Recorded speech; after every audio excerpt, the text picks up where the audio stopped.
What's up, everybody? Welcome back to the Fantasy Files podcast, where we talk about our favorite fantasy series and topics. We are your co-hosts, Spencer and Gabe, and today we are chatting with Julian from Between the Lines about what makes a truly great and fun to read hero or villain. So obviously this will be a more topical discussion rather than our usual kind of spoilery book discussion, which means no spoilers for this episode. We'll mention various characters from different books and what makes them great or bad, but we will be staying away from any major story spoilers. Before we get into it, if you enjoy this content, it would mean a lot to us if you would just savagely pelvic thrust those like and subscribe buttons down below and just give the bell icon a little boop so you can get notified when we put up new videos. That kind of stuff really does help the channel more than you think. At the time of recording this, we're super close to 200 subscribers. And if you guys can get us there in the next week, Gabe will wear a super slinky dress in the next episode. Also, do you like pictures of wiener dogs? Do you like probably terrible fantasy opinions? Well, why don't you stalk us over on Twitter at Files Fantasy, where all of your wildest dreams will come true. With that out of the way, let's introduce our guest and get on to talking about what we've been reading lately. So Julian, you joined us for a Night Angel episode where we did a very spoilery discussion for that first book. And so chances are a lot of the people that watch that episode are not like our usual audience who join us for like the spoiler free book reviews and stuff. Do you want to briefly go through like who you are, what kind of content you make, and where people can find you? Yeah.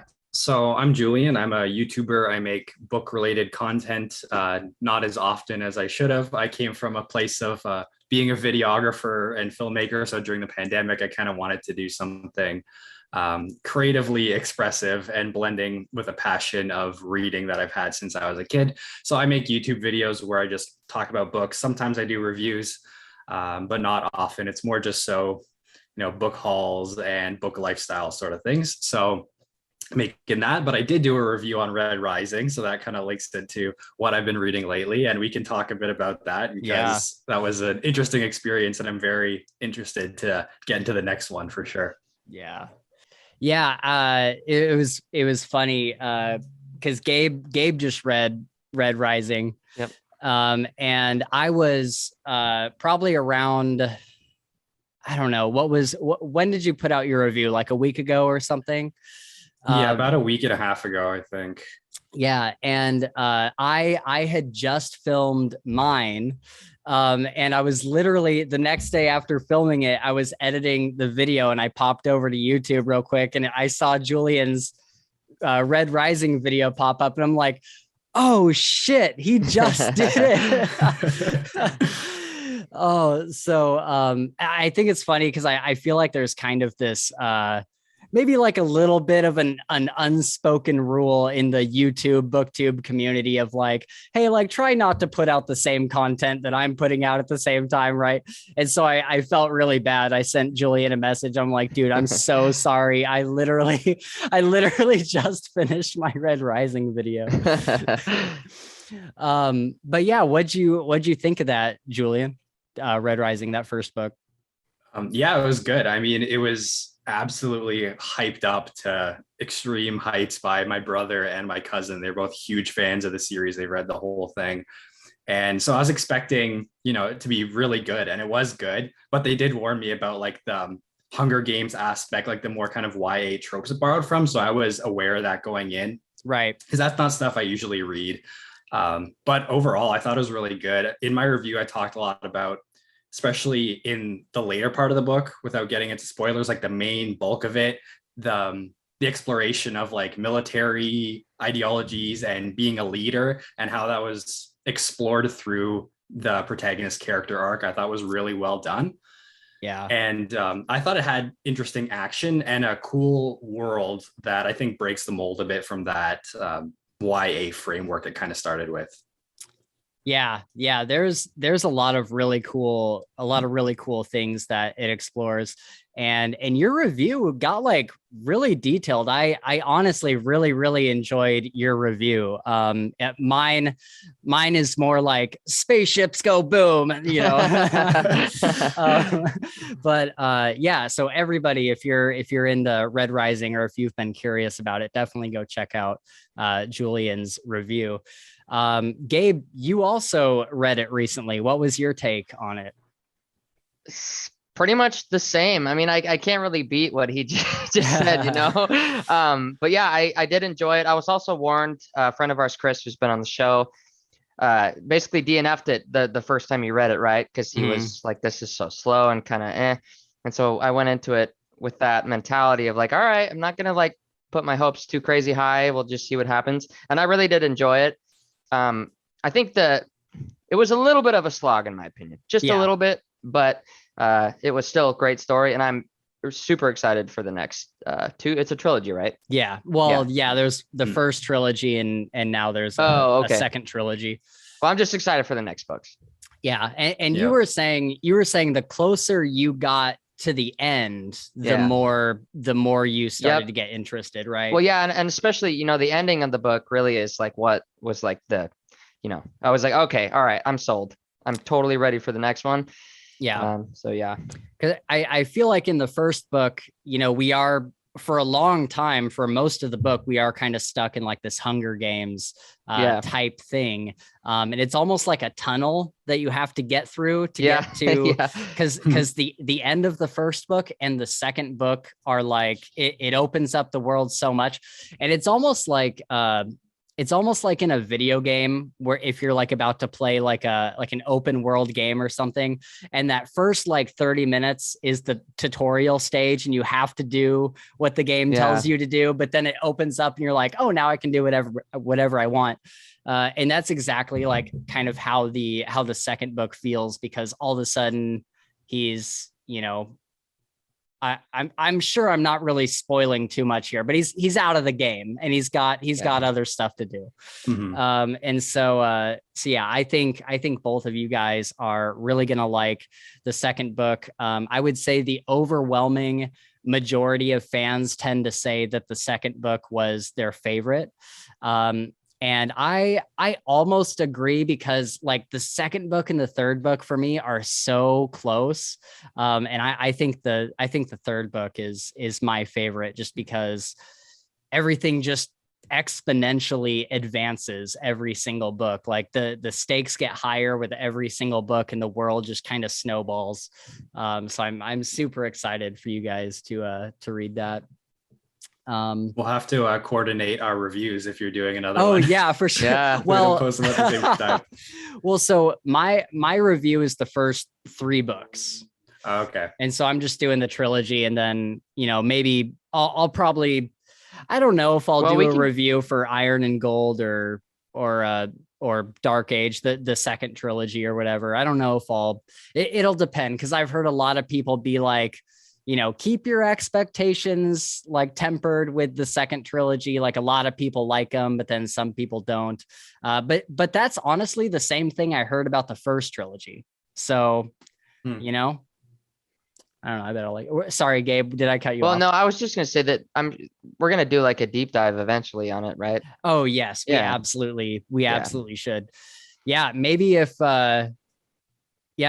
Julian reads, because I'm getting Chris to reread it. I went to him, because here's the thing, Julian, is he said, he was like, man, I just really didn't like Darrow. Like he was just such a crappy character and I couldn't get behind him. And you know, he said that for a long time, way before I had read the books. And so then I read them and I'm like, well, wait, how far did you get? And he's like, I don't know, maybe like 3, 4, 5 chapters. And I'm like, dude, I'm like, no wonder you didn't like Darrow. Like he sucks in the beginning of the book. And so I hit up Chris and I was like, Dude, you have no idea what you're missing. Like, you're going to read it. You're like, if you read the first two books, you will come back to me and you'll be like, I was so wrong. And so I'm like, just do that. We'll have a whole podcast about it. So maybe if you finish around the same time he does, we can all get together for a big podcast episode on it. Yeah, for sure. I'm moving it up in the TBR. It's going to be the next thing I read. Oh, dude. Because I was going to start the first Law trilogy, but I'm like, I'll just wait until I'm done Red Rising to start another series because I'm in the middle of so many right now. So yeah, it'll be sooner rather than later. Yeah, for sure. I think after the second book, I told Gabe the same thing, that once you finish the first book is really easy to kind of take a break afterwards, but the second book is like, when you finish it, you're like, I have to read the third one right now. Like, there is no way that I could possibly read anything else until I know how this ends. All right. Well, what else did you read, Julian? I'm seeing some other stuff here too. Yeah, so I'm currently reading The Fires of Heaven, book 5 of The Wheel of Time. I think when I was talking to you guys last, I was reading book 4. Mm-hmm. I take a big break in between these because they're so long and take a little while to get through, but I'm enjoying this a lot. I feel like the series has kind of hit its stride a little bit more for me in the middle here. Well, not the middle, there's like a million books, but yeah, enjoying that, but excited to, get into maybe some of the tropes and stuff that are in that series that I don't really like really? in this discussion. Some things. But overall, I'm really enjoying it. Yeah. Cool. Yeah. I keep meaning to go back to the Shadow Rising over there. I stopped it about halfway through. And then I finished a book that I was reading recently, and I was like, do I want to go back into the Wheel of Time? And I had read the first 3 books, like literally like back to back to back, like without stopping. And so I think by the time I got through, like halfway through the 4th book, I was just a little bit burnt out because each of the, like you said, each of those books is massive and there's so many of them. And so I'm patiently waiting for the urge to keep reading Wheel of Time to come back and strike again. Gabe, did you get any other reading in besides Red Rising since Bladed Faith? Not really. No, I've been doing some podcasts, listening and whatnot. I'm gonna start. Golden Sun? Golden Sun tomorrow Nice. at work. So I've been kind of boring over here. For sure. All right. Well, so I read a hell of a book. It's called Carrion Comfort by Dan Simmons. And it's kind of a horror thriller. Like it reminded me a lot of like a Stephen King book or like a Dean Koontz book. Have you heard of this one, Julian? I've heard of it. I've read Dan Simmons's sci-fi stuff, so I'm kind of aware of him, like Hyperion and stuff like that. I've had another one of his horror ones, Summer of Night, I think it's called, on my bookshelf for like the longest time. But I don't know if this is spoilery, so you might want to cut it out, but is this the vampire one? Yes. Yep. Okay. That's not spoilery. Yeah. Okay. Yeah. So it's really interesting. It's certainly a very divisive book because of the content in it. This book has some of the most like just horrible things that can happen to a human being in it. And it has like, it probably has the highest body count of any book that I've ever read. Wow. And dude, there are some scenes in it, man, that are just a lot. And I was kind of warned of that going in, but I was like, you know what? I want something that's a little bit more horror-like, a little bit more scary. And I wouldn't say that it ever gets really scary, but there's definitely like really disturbing scenes throughout. Basically what we're looking at is, so two of the point of view characters are the vampires, and they're not really vampires like how you would normally think of them. Both of you guys have read the Dresden Files. They're very much like the White Court. They can take over people's minds and kind of influence them and manipulate them in that way. And that was probably my favorite part of the book, was because like they're so similar to the White Court vampires that you really get to see like how this would actually work in like a kind of a realistic setting. But they're not immortal. They're not like beautiful vampires. They just look like normal humans who have this power to manipulate other people's minds. They can kind of body jump and like jump from body to body and like take people over and like do things.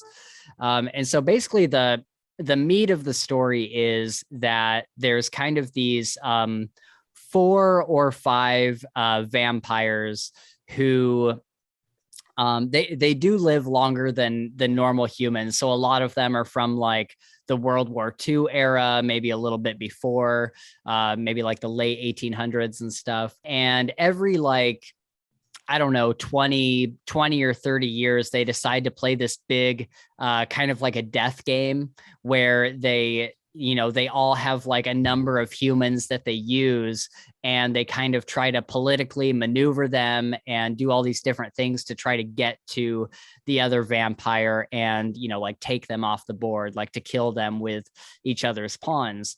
And so it's kind of like this high stakes death game that they play. And a bunch of humans in the middle of that get, involved. They get caught in the middle of all this. And so our main like good guy protagonist is this guy, Saul. And he was a survivor of Auschwitz. He was able to escape Auschwitz.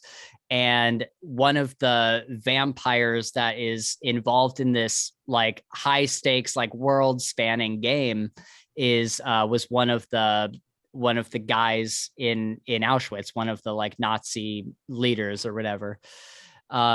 And so Saul is kind of on a mission for his entire life to like hunt this guy down who did such horrible things to him in the German Nazi camps. Did I say that right? Yeah. The concentration camps. Yeah. And so he's kind of on like this lifelong vendetta to like take this guy down. And so through the whole book, you're kind of experiencing things through his point of view. And because at the beginning, you don't know like a whole lot about the vampires, but you find out more and more very quickly, especially once you get to their like point of view chapters. And so you're kind of just like watching him like learn all this stuff and like taking these vampires down if he can. And then meanwhile, you're watching from the vampire's point of view. There's 2 point of views you get with them. And you're just watching them commit like these unspeakable acts. Like imagine, and here's the thing that's really not, I don't know, maybe interesting about the book, is that it really makes you think like these people started out as just normal people, but they just happen to have these abilities. And so it makes you think like, imagine if you had this ability to take over random people's minds and have them do whatever you wanted. Like what kind of person would that make you over the span of like 120 years or whatever? And so it's really kind of interesting because you get like their whole backstory. And so it's really interesting to watch how they went from when they first got their powers and they were just, messing around with people, like making them walk into doors and stuff and just doing random pranks and stuff, to eventually like country conquering type, crazy, like tyrannical stuff. And so that was kind of the interesting part about it. It is kind of hard to recommend just because there is so many things that happen that are just absolutely brutal and like disgusting and stuff. Like, it was kind of hard to get through in that way. But also it's like a 50-hour audiobook. This is like the longest audiobook that I've ever read. And I didn't realize that it was that long because it's been, it's been sitting in my library for a long time. And I just wasn't really paying attention when I started it, and I just turned it on and I listened for like a week and a day. And I'm like, shouldn't this be over by now? Like, what is going on? And so I pulled it up and I still had 12 hours left. Dang. And I'm just I'm like, dude, like this, like there's so many times throughout the book where it could have ended. Yeah. And like, really, it should have been like a trilogy or something. Cause that was more than I ever want to read in like one book. You know what I mean? And plus I looked at it and I was only, for some reason I had turned the speed down. So I was only listening on like 1.2. Oh. And I was just like, oh my God, I need to turn this up like to at least like 1.4 or something and just get through this. But anyway, so that's like the only thing that I've read since our last podcast episode, since we did Bladed Faith. And so right now I am trying to decide what to read. I'm looking at a book called The Aching God, which it sounds like it's kind of a grizzled warrior whose family gets killed, and then he comes, and he's retired. And so he comes out of retirement to hunt down whatever force has killed his family. I think that's the premise. Not entirely sure. That sounds about right. That one's pretty high on my TBR too. I've been really eager to read that one this year. Yeah. Nice. Yeah. So that's something that I might read in the coming days. I also have Kings of Paradise as an option. I don't know too much about it, but it's kind of a grim dark type book. And then the Emberblade Chronicles, I think it's called, or the Emberblade Saga or something. It's kind of a big, beefy, like 35-hour audiobook, just high epic fantasy. People compare it to the Lord of the Rings a lot. And so those are kind of the ones that I'm considering. I was also listening to a podcast today that made me think again about possibly reading the Witcher books. Have you read those, Julian? Yeah, I read the whole saga, I think like 2 years ago. It was right after I started getting back into reading fantasy again. That was like one of the first things I went through. Yeah. It's a good series. Yeah. Should I read it? I'm wondering. It's up to you. I mean, they kind of accomplished two different things between the short story collections and the main books. So the short story collections are kind of a satire on a lot of fantasy and fairy tale tropes, and they're really interesting and fun and exciting.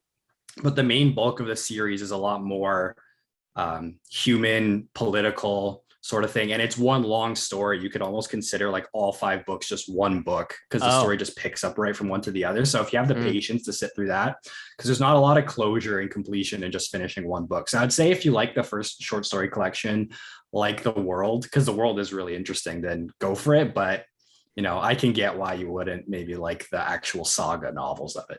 Right. Okay, for sure. All right. Well, if any of our listeners have recommendations, then please chime in the comments below and let me know. I'll probably have read one of these by the time this video comes out. But if anybody's like, oh, you really need to read Kings of Paradise, definitely let us know in the comments. All right. So we're going to get into our main discussion here.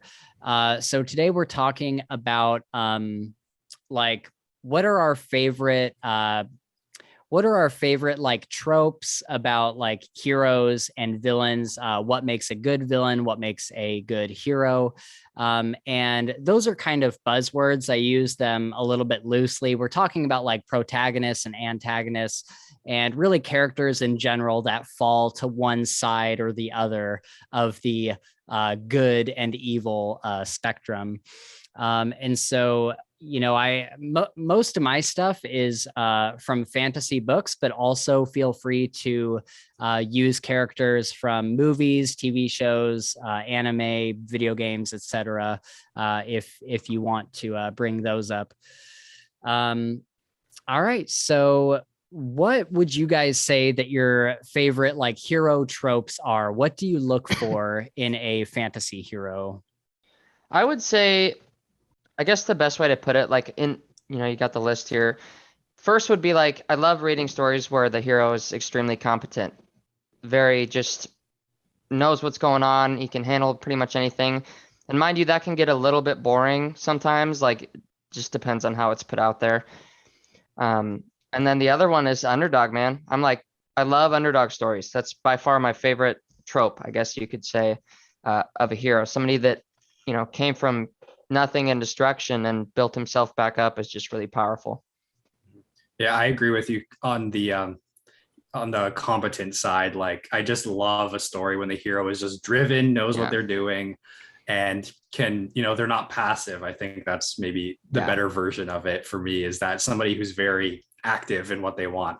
And then also the people who screw up a lot, I really appreciate, because it's a little more relatable and empathetic. Like we see in the Dresden Files how many times that guy just goofs up completely. And then even in the Wheel of Time, like seeing a lot of incompetence on part of the main characters. But even in characters like Indiana Jones, like somebody outside of fantasy, just somebody who kind of screws up a lot and isn't like, The Rock or Vin Diesel, who's always on top of things. He's just, this guy who's there. And I'm also kind of a sucker for the farm boy trope. That's one I really do like, because all the books I read growing up were that classic hero's journey, some random kid from the middle of nowhere becoming this great hero, something I really connected with because I was that nerdy little kid back in the day. So even in reading The Wheel of Time, it's just like, yeah, okay, I can get behind that. It's pretty fun, even though it's been used to death at this point. I think there are definitely I'm always kind of surprised by some of these modern fantasy authors and how they find ways to take these classic tropes and put a new spin on them, and make them original. And I think one that kind of maybe falls into that a little bit. He's not exactly like, he didn't like grow up on a farm or anything. But have you read the King Killer Chronicles? No, I have the first book. That was one I put off for a really long time, but I'm finally going to read it soon, I think. You're going to love it. And I would recommend, I think we both would recommend the audiobooks rather than reading it, because Nick Podell, like the King Killer audiobooks are probably like, for me, like the gold standard of audiobooks. He does a different voice for every single character. And it's just like, the production quality is just through the roof. But anyway, the Quoth, the main character, he kind of falls into this a little bit, because he falls into the continual screw ups trope like Dresden, because he kind of grows up in like this traveling music troupe. His parents are like kind of these almost kind of like gypsy, like kind of traveling people that go from town to town, and they put on plays and music and stuff. And through a series of both fortunate and unfortunate events, he kind of becomes like this legend in the local area, and it just keeps spreading and spreading and spreading. And so when I think of that trope, I tend to think of Quoth from the King Killer Chronicles, and just the way that it's handled is just very different than some of the classic fantasy that we often see with this trope. And he never really, the thing I like about him is he never really loses his roots.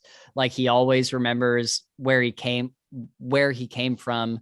And I'll talk about this more in like the character section down below, but he does kind of get a little too big for his britches and gets a little arrogant, but he also always remembers being that, kind of starving traveling musician kind of person. One of my favorite ones is the tragic hero, one that has a like tragic backstory, like something really bad has happened that has gotten them to where they are and kind of pushes them onward. And I'll also talk about this character later, but the guy that I'm thinking of is Errol Kingslayer from a series called The Fallen Blade. And yeah, I love these characters where something like they're living life just like normal. Maybe they have a family, maybe they have kids or whatever, and then just like everybody dies or something similar. Just everything gets taken from them, and it pushes them onward to become some sort of hero. And whether their motivation is revenge or just trying to build their life back up from the ashes or whatever.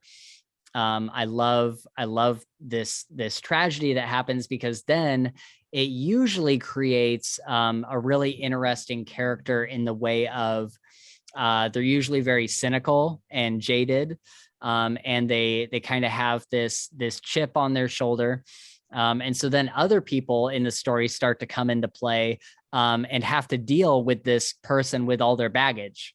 And so that's always really, really fun to see play out. And that also kind of goes along with like the morally gray hero. We see, we having just read Night Angel, there's lots of morally gray people in those books. And that's, super enjoyable. And I feel like that's kind of the trend of modern fantasy now. Like, isn't every character that comes out now morally gray? I feel like that's kind of the standard for stuff that's come out in the past few years. Yeah, in a post Game of Thrones world, I feel like everything in fantasy is kind of borrowing a bit from that, because that was just so big, right? It was like the gold standard of fantasy media in like the 2000s after Lord of the Rings, right? So it makes sense that would be the case. For sure. Well, I guess I'll just mention I guess the flawed and damaged hero kind of go along with the tragic hero trope, but also just kind of zoning in on that word flawed. I really like a character who, and we talked about like the extremely competent characters, and this is kind of the flip side of that. While I enjoy our extremely competent characters like Rezkin from King's Dark Tidings, who is just good at everything, I also like the super flawed ones that just can't seem to catch a break. I haven't read the Farseer trilogy, but I would imagine that Fitz is one of those characters. But also, going back to Kingkiller, Quoth is very cunning and skilled, but he also has a ton of flaws, especially like in his arrogance and his just pride in general. And he thinks so highly of himself that he gets himself into these situations that is very hard for him to climb back out of. And it often leads to him kind of mouthing off to the wrong people, much like Harry Dresden does. Harry Dresden kind of runs his mouth, and I would say that that's one of his flaws, is just being so headstrong that he just runs straight into these situations that get him in trouble. Any other flawed heroes that you guys can think of? Big one for me, I guess, is because Lord of the Rings is my favorite series of all time. It's got to be Frodo. Like, the guy is the peak flawed hero. He's the guy who screwed up so badly at the end and was only saved because of chance and because he had an actual hero with him. Right. And like, it's a little different in the movies versus the books, but for the most part, Frodo is just like the guy who screwed up the most. And I think that makes it super compelling. Nice. I still need to read the actual books. I've only seen the movies. They're worth it. For sure. I would probably say Richter from the Land series is another very flawed character. Makes a lot of mistakes and, hurts a lot of people, not in like on purpose, but just due to his, lack of knowledge or whatever else. And so, yeah.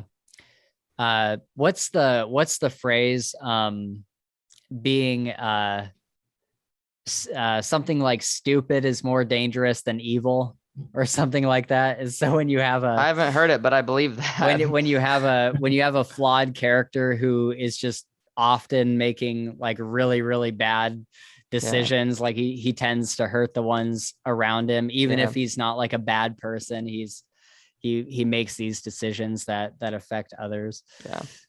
All right. Well, if we're done with those, let's go into what are our least favorite hero tropes. Do we have anything we don't like to see in fantasy? Anything we don't like to read?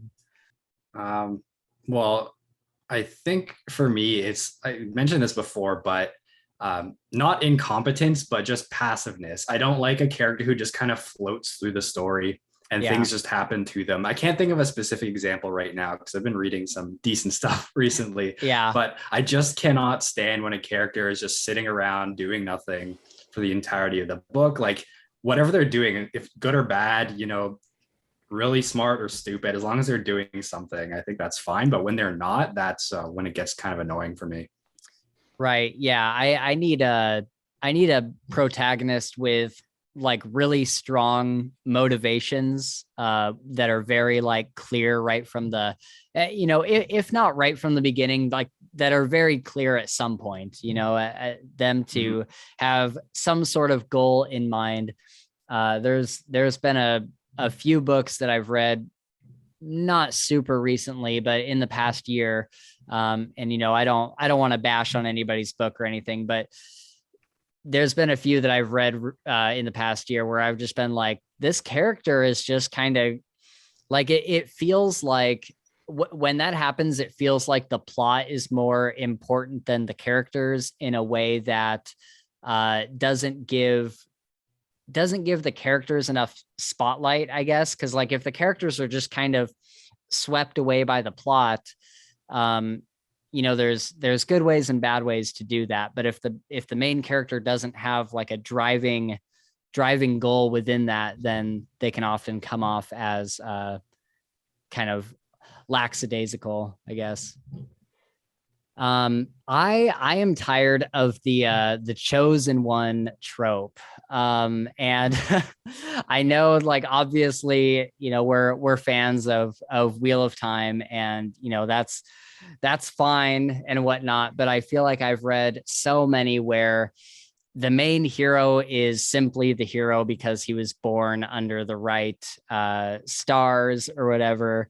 He was born to the right parents, and he just becomes, or she becomes like the savior of everyone because they were destined to be so.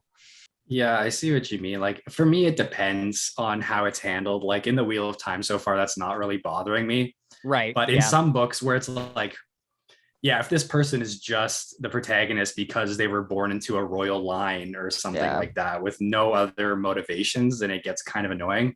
But you guys have read Mistborn, right? Yeah. Like the first trilogy. Yeah, that is one where I liked how it was handled because it really subverted the way it was built up, and especially your expectations just from reading fantasy in general, I think.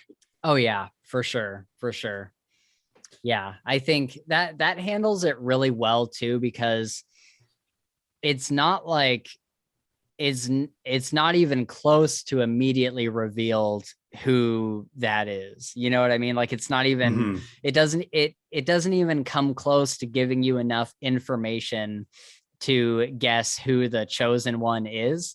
And so the way that it kind of subverts all that is very, very good. For me, probably a least favorite would be when the hero is driven and fueled, to do these things that ultimately will help people only by revenge, only by like just very selfish, right? And that, right? Very selfish and self-serving, really, I guess. There's not a lot of good in there in the sense of like, yes, sure, he's doing good things or she is doing good things, but in the end, like he just wants to murder the king just because he like killed his dog or something, Right. Yeah. Yeah, I think it's so just kind of overdone at this point. as you guys know, I try to read a lot of grimdark and darker fantasy books. And it's funny how many of them are revenge plots. Like it's really hard to find a like assassin fantasy or thief fantasy or any of these kind of shadier characters without having there be some sort of revenge plot. And I think that at one point in the kind of timeline of modern fantasy, at one point it would have been like a really popular thing to do, and it would have been like kind of new and interesting and edgy. But I feel like nowadays it's just happened so much where I'm like, okay, I'm tired of the assassin who became an assassin because their parents were killed by, whatever, this tyrannical war leader or whatever. And so they have to work their way up the chain and murder their way to the person they want to kill to make them pay for everything that's been done to them. It's like, all right, like we get it. Can we get some better motivation here? I thought that was something that Night Angel, the first one, handled really well. Yeah. Because there was a lot of discussion in that about whether revenge was actually worth it, and if that's a path you really want to go down, how it's going to affect your life. And it wasn't just necessarily revenge for one person. It was the lifestyle of revenge. So I think that one was pretty good compared to most other stories that fall into this trope. For sure. Yeah. The other one that I have here is, and I don't have like any, I'm trying to look at my bookshelf to see if I can pull any off the top of my head. But I can't think of any off the top of my head, but the 16-year-old protagonist who leads a group of grown men and women into battle or out on a big quest, and they all kind of just defer to them because they're the main character of the story. When in reality, it would be like one of the grizzled war veterans who's like the kid is like tagging along with. Yeah. Would you consider Harry Potter to be part of that? Probably, yeah. Yeah, I would agree. Mm-hmm. No, Julian doesn't agree. No, I think that trope makes a little less sense in like a grander scale fantasy sort of thing. Yeah. It works for me okay in Harry Potter because there's so much build up to who he is and that whole chosen one thing and whatnot. And it's not like it's a giant battle with physical weapons and all that, right? There's so much magic involved, but I can see how it could get a little unbelievable at points, despite being, in a magic school with centaurs and, whatnot. But I see what you mean. Yeah. Yeah. There's just been a couple books that I've read where this kid starts out in a small town. Something happens, either his town like gets burned down or whatever, and he kind of goes out on a quest to figure out what's going on. And through that quest, he gets a bunch of allies who are usually, older men and women who are, trained warriors and stuff. But because he has the dragon egg, because sometime in the past 300 pages, he found a dragon egg. And so he must be the one to lead all of these, warriors. And it's just like, all right, I guess. Yeah. Oh man, those books. I loved those books when I was a kid. Yeah. But, upon reflection. Yeah. Yeah. All right, so let's go into some of our favorite heroes in fantasy. Whether things you've read recently or, in the past couple of years or whatever, what have been some of your favorite fantasy heroes and why? I gotta just start it off with Rezkin. From King's Dark Tidings. Yeah. Wait. Yeah. Yes. Rezkin would be probably one of my favorite heroes, and it's due to the extremely competent trope. Yeah. I think it's him, and especially him. Like there's other books where there's very competent people, but he's like, he's like literally the person that can do everything and anything and do it perfectly all the time. and he's got, I don't know. And something about that is just super awesome. Watching him just like dominate these, like not just like fighting, but with his words, he can take on personas. He can make, political corruption just from, I don't know, but it's, yeah. Yeah, so he's really good with like you said, not only fighting, but he knows so much. Yeah. So a little bit about this character. When he was very young, he gets taken to kind of this castle where he stays there with his two mentors, these two teachers, and they train him literally 20 hours a day. There's like 4 hours a day that he gets to sleep, and 20 hours of every day is spent learning how to fight and how to basically like politically maneuver, how to take on different disguises. And so he's not only turned into like the best assassin, but he's also turned into like the best possible person, so that he can take on any persona. He could even like impersonate a king. He could impersonate a court jester, and anything. Like he can do everything super well.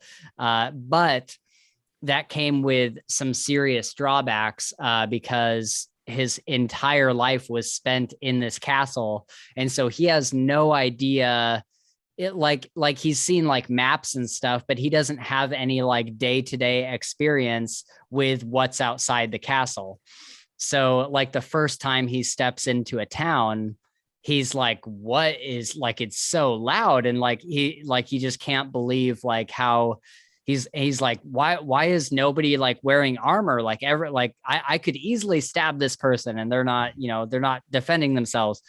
And so that it comes more into play in like social situations. Like one of the first scenes when he gets out of the castle is he goes into this town and he sits down at a table to eat something, and this lady comes over and starts talking to him. And there's just like this whole, for that entire first book, there's this whole like miscommunication thing going on, because she's saying stuff and he's saying stuff, but they're not, it's so hard to explain, but they're not like saying the same thing at all, even though they both think they are. Yeah. And so just normal, like everyday, like social situations just go way, way over his head. But something I really liked about Rezkin is he's kind of like, he technically has like no emotions. Like those have all been kind of conditioned out of him through his training. Like they've trained him like never to cry, never to, feel certain ways. Like even like sexual stuff, like he was trained to never like none of that is incorporated into him at all. And so he's just kind of a blank slate when it comes to all that.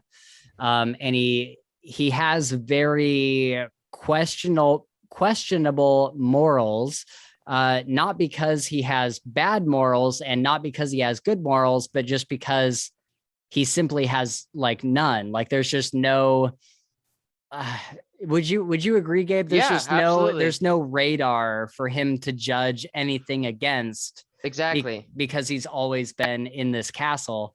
And so like imagine like having a child and having them grow up in a basement their entire life and not know anything outside that basement. Like what kind of person would they become? Like what, like how would they know anything that's out? They wouldn't have any sort of emotional gauge to judge anything against. And so while he is extremely skilled, like, and can maneuver a lot of different situations, he doesn't have like the hands-on social and kind of worldly experience.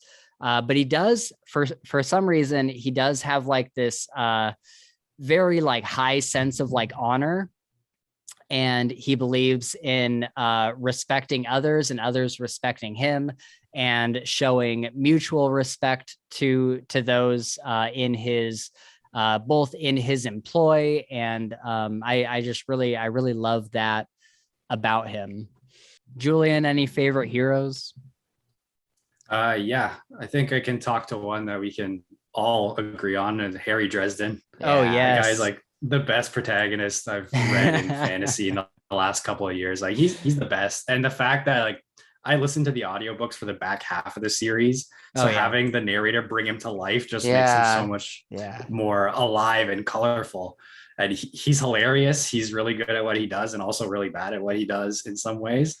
Yeah. But and I come from reading a lot of mystery fiction as well. I love detective stories. So seeing him up against when I'm reading Sherlock Holmes and like Agatha Christie stuff is really funny and just a good contrast because he's so unique. Yeah. Yeah. Yeah. He's hilarious. And he also, like we kind of mentioned earlier, he kind of, he's got a good head on his shoulders and he's able to figure things out, but sometimes he's just bumbling through stuff. And he's a good example of the plot kind of happening to a character and them adjusting rather than them getting swept away by the plot. Like just terrible things happen to Harry and he reacts in his own way. And that's kind of what makes up the plot. I really appreciate that about his character. But he's always trying to do the right thing. He's got a bit of a moral code. There's certain people he's always looking out for. He feels strongly about, he tries to protect everybody, but especially like women and children, he's always trying to look out for.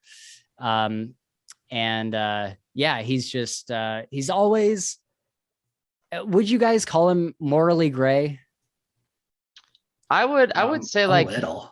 Yeah, I would say that his heart is like bigger than his brain. Yeah. A lot of the time. That's a good way to put it. That's pretty spot on. Yeah. Yeah, because he's not afraid to like break into places or like, break the law in general. Yeah. But it's always for like the literal greater good. Right. Like his intentions are always to save the world, basically.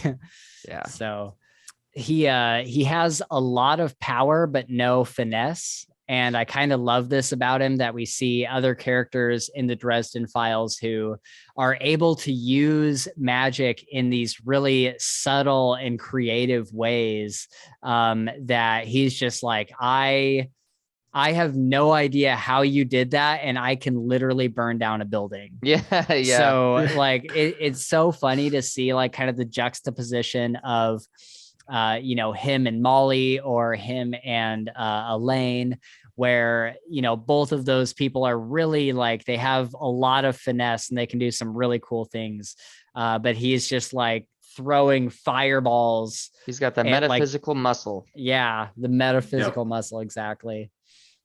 He's always going up against people that should outmatch him.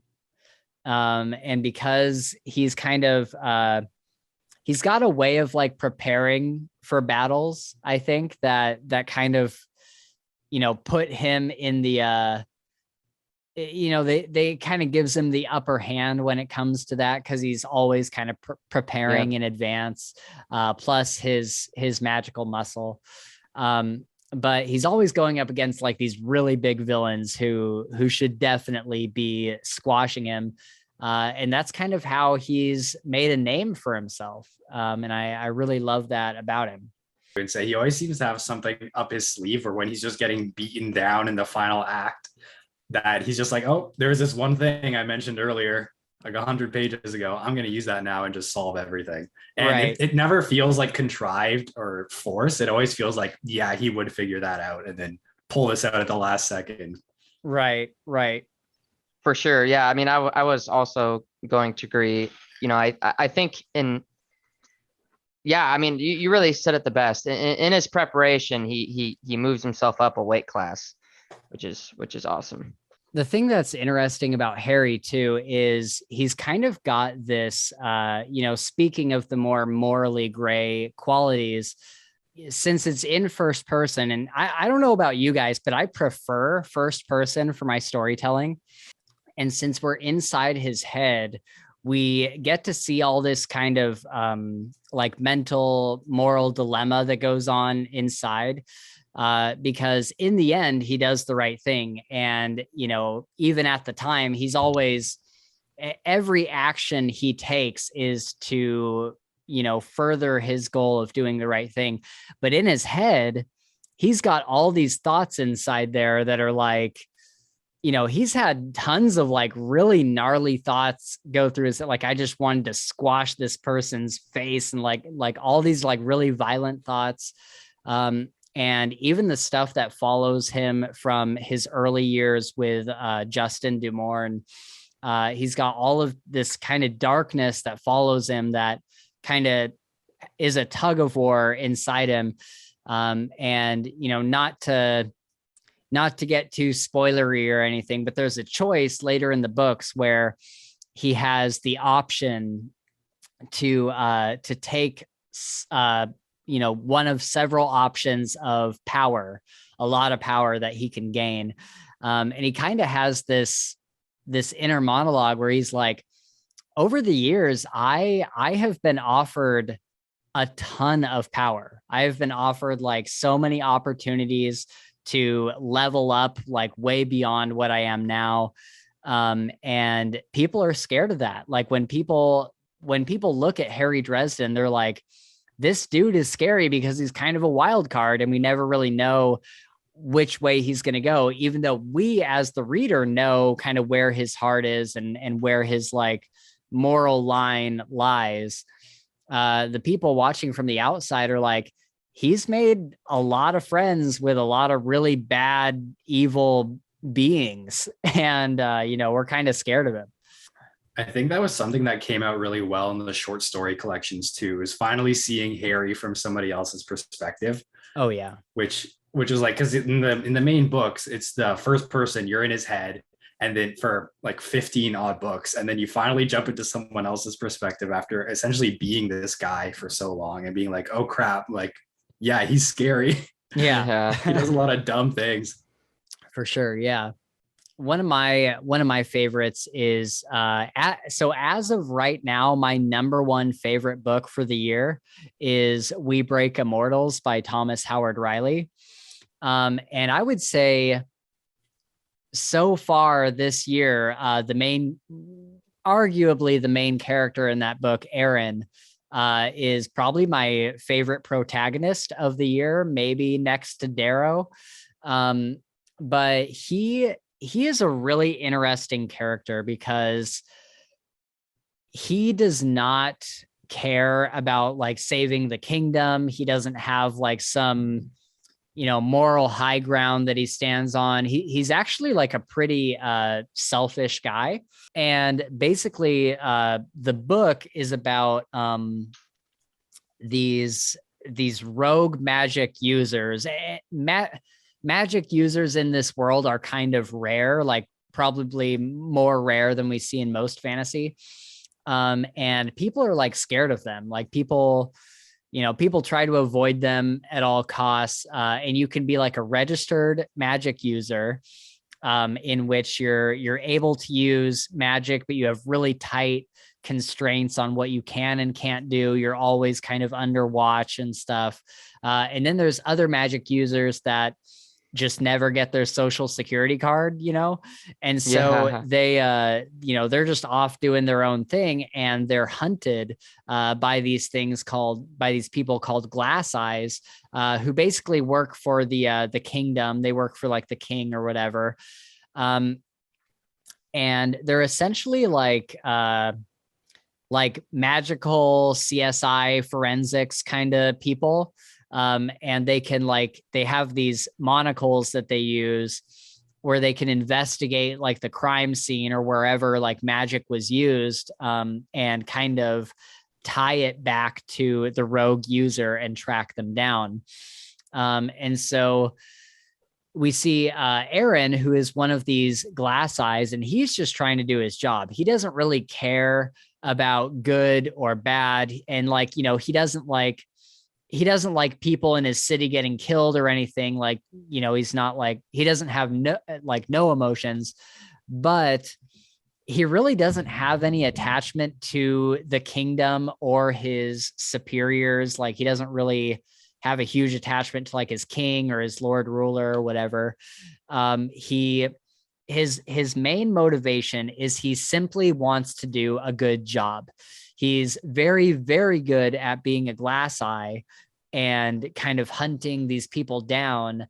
And throughout most of the book, that's really his main motivation, is he kind of catches a scent of one of these rogue users who has been killing a lot of people, leaving a lot of bodies in his wake.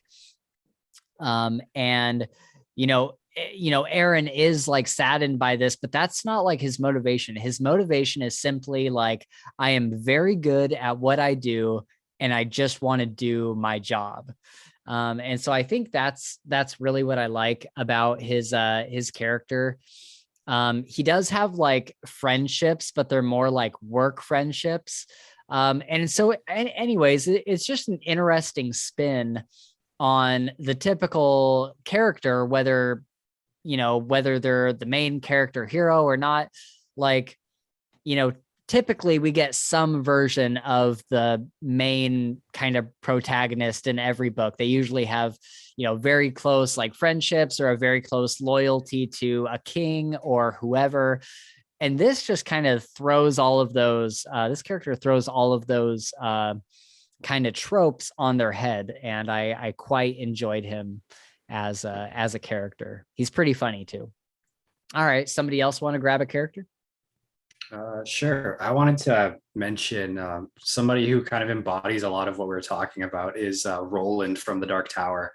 I don't know if you guys have read that series. I haven't read these. I've seen the movie, right? They made a movie of it. Oh, correct? yeah. Is that different? The fans hate the movie. But yeah, I didn't really like the movie either. I was just saying that I've seen it. That's the only connection I have to that. Yeah, Right. No, terrible movie.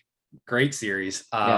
But Roland is essentially like, he's the protagonist more or less of the Dark Tower. And he embodies that super competent, just one track mind, driven for one goal. And he's super flawed, but the book does a really good job of painting him as this person who's so good at what he does to a fault where he can't do like anything else. He can't think of anything else.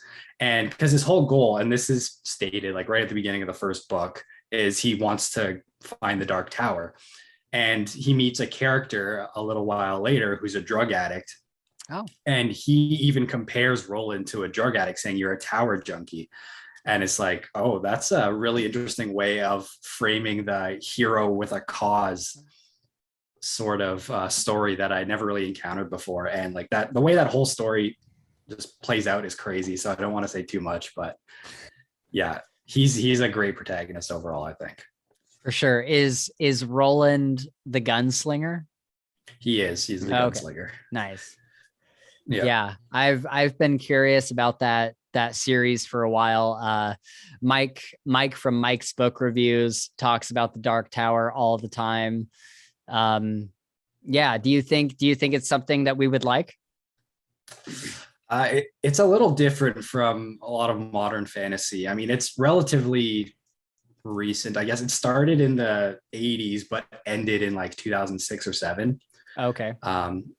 But it completely just, avoids a lot of tropes. And if there are tropes, it addresses them for a reason and kind of pokes fun at them or twists them in a really interesting way. So it's really weird. It's super alternative. It's like a psychedelic kind of hippie version of fantasy.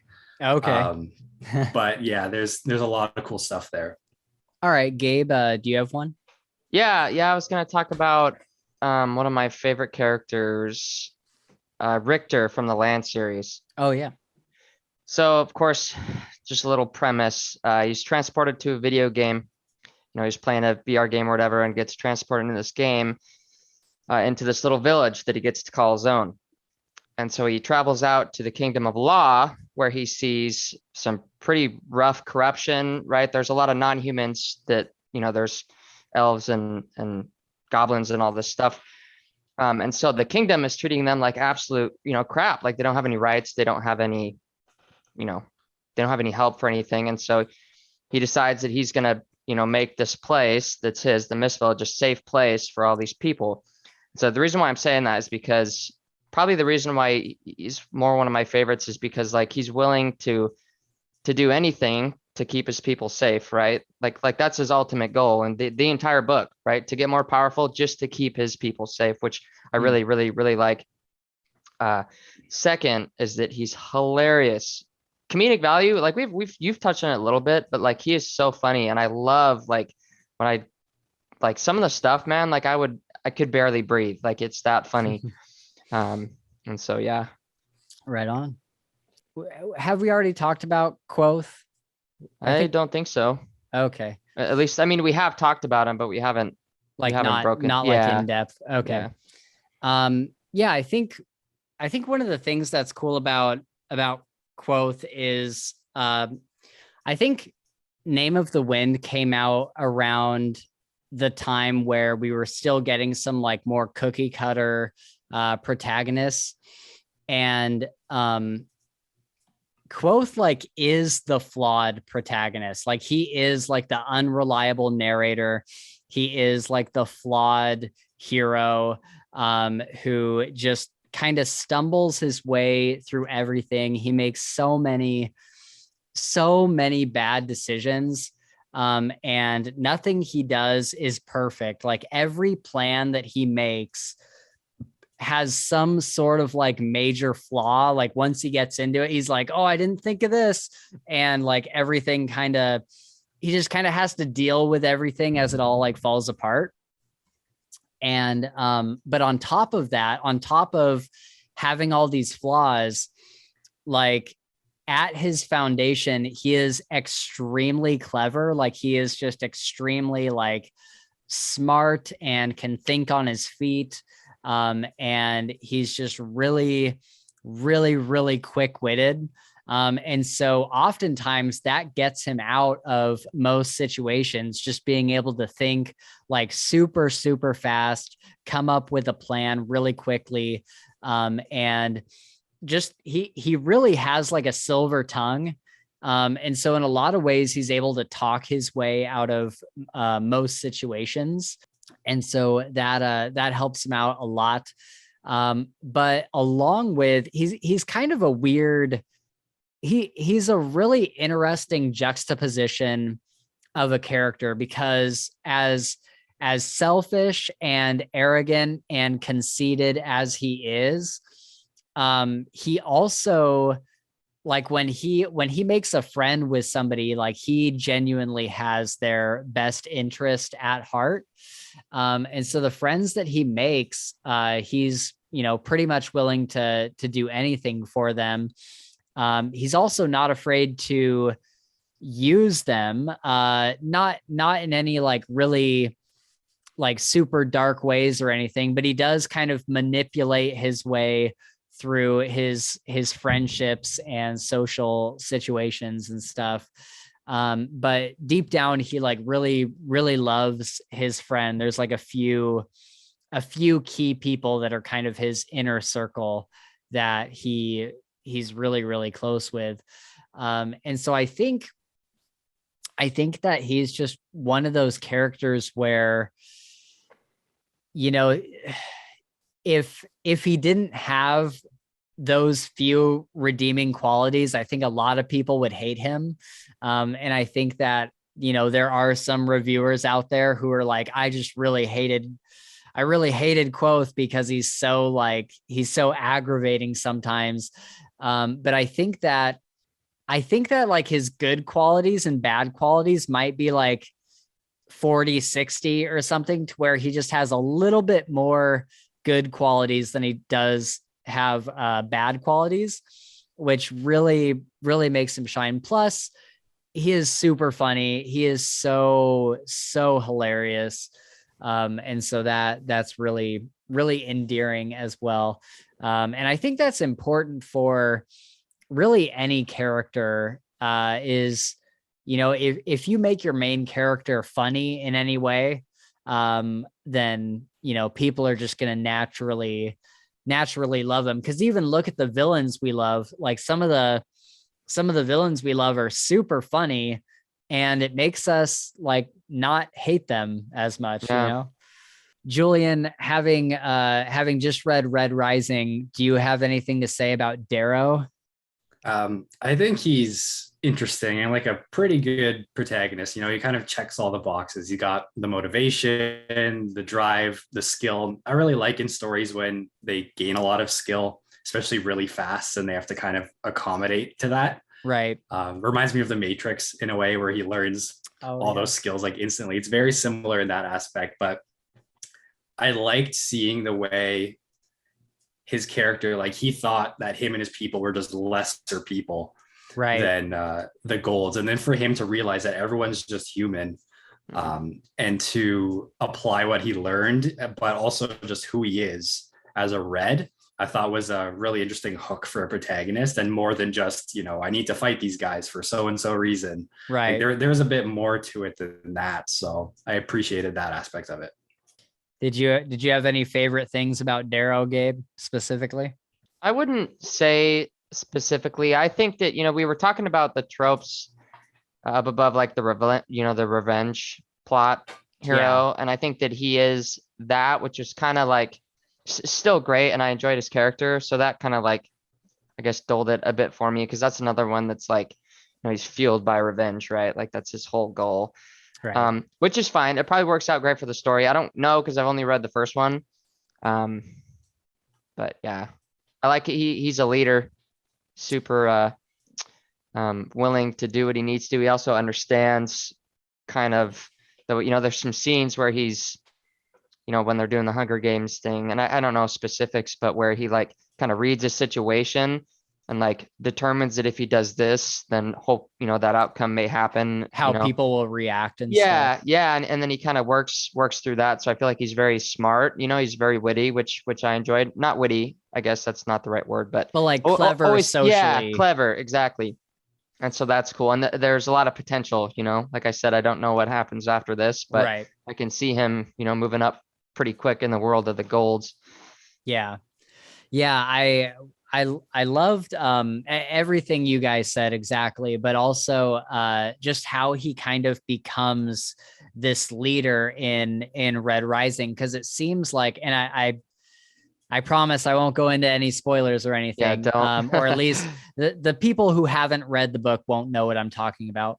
But it seems like Cassius is going to kind of be the leader of their group, because he's like really high ranking and stuff. And then Darrow just kind of goes, and he like takes over the group, and he's like the one that everybody is looking towards. And he has to learn through that first book how to be a leader, because he tries several different ways of doing it. He tries doing it by force and being like, you'll follow me or else. And that doesn't work out so well for him. Plus like a few other ways, he's constantly trying these different avenues of becoming a great leader. And my favorite scene in that first book, you guys will know what I'm talking about, but nobody else will, is the whipping scene, where he gets whipped. Yep. And oh my God, that was such a fantastic moment. I think it made me tear up a little bit, because it just shows that he's like, whatever you guys endure, I will endure with you. And that just like, that gave him so many like brownie points for me. And so, yeah, I love that about him. And he continues to grow in the next couple books. He continues to learn. He's definitely not a character where after the first book, he suddenly like knows how to do everything and now he's good to go. He's constantly like making mistakes and, kind of stuck between two options and like, neither of these are good options. Which one should I take? And sometimes like takes the worst option and things go really bad.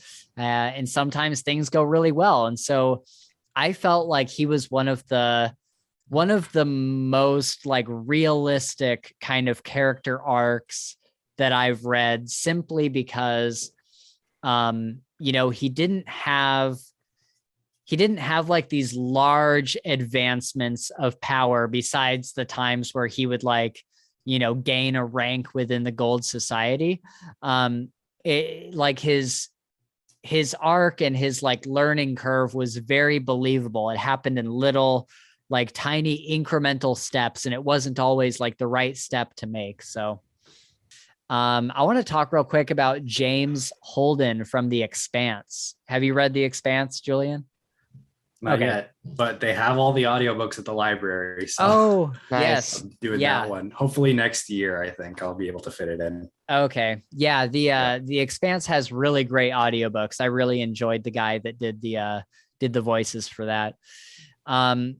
So for James Holden, I really just have a quote here from somebody on Twitter.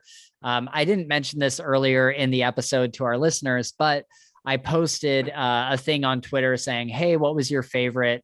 What makes a hero great? What makes a villain great? What are some tropes that you enjoy?" And Jim from Fantasy for the Ages, he's been on our podcast a couple times. He said, "A great hero is naive to their heroic qualities. They do what needs to be done, and that's worth doing, whatever the personal cost. They impact the world around them in incredible ways, for good and bad, but all for a greater good, never seeing their innate heroism." And in his next tweet, he mentions that he's kind of referencing James Holden here. And I completely agree. James Holden is, kind of the captain of the ship in that series.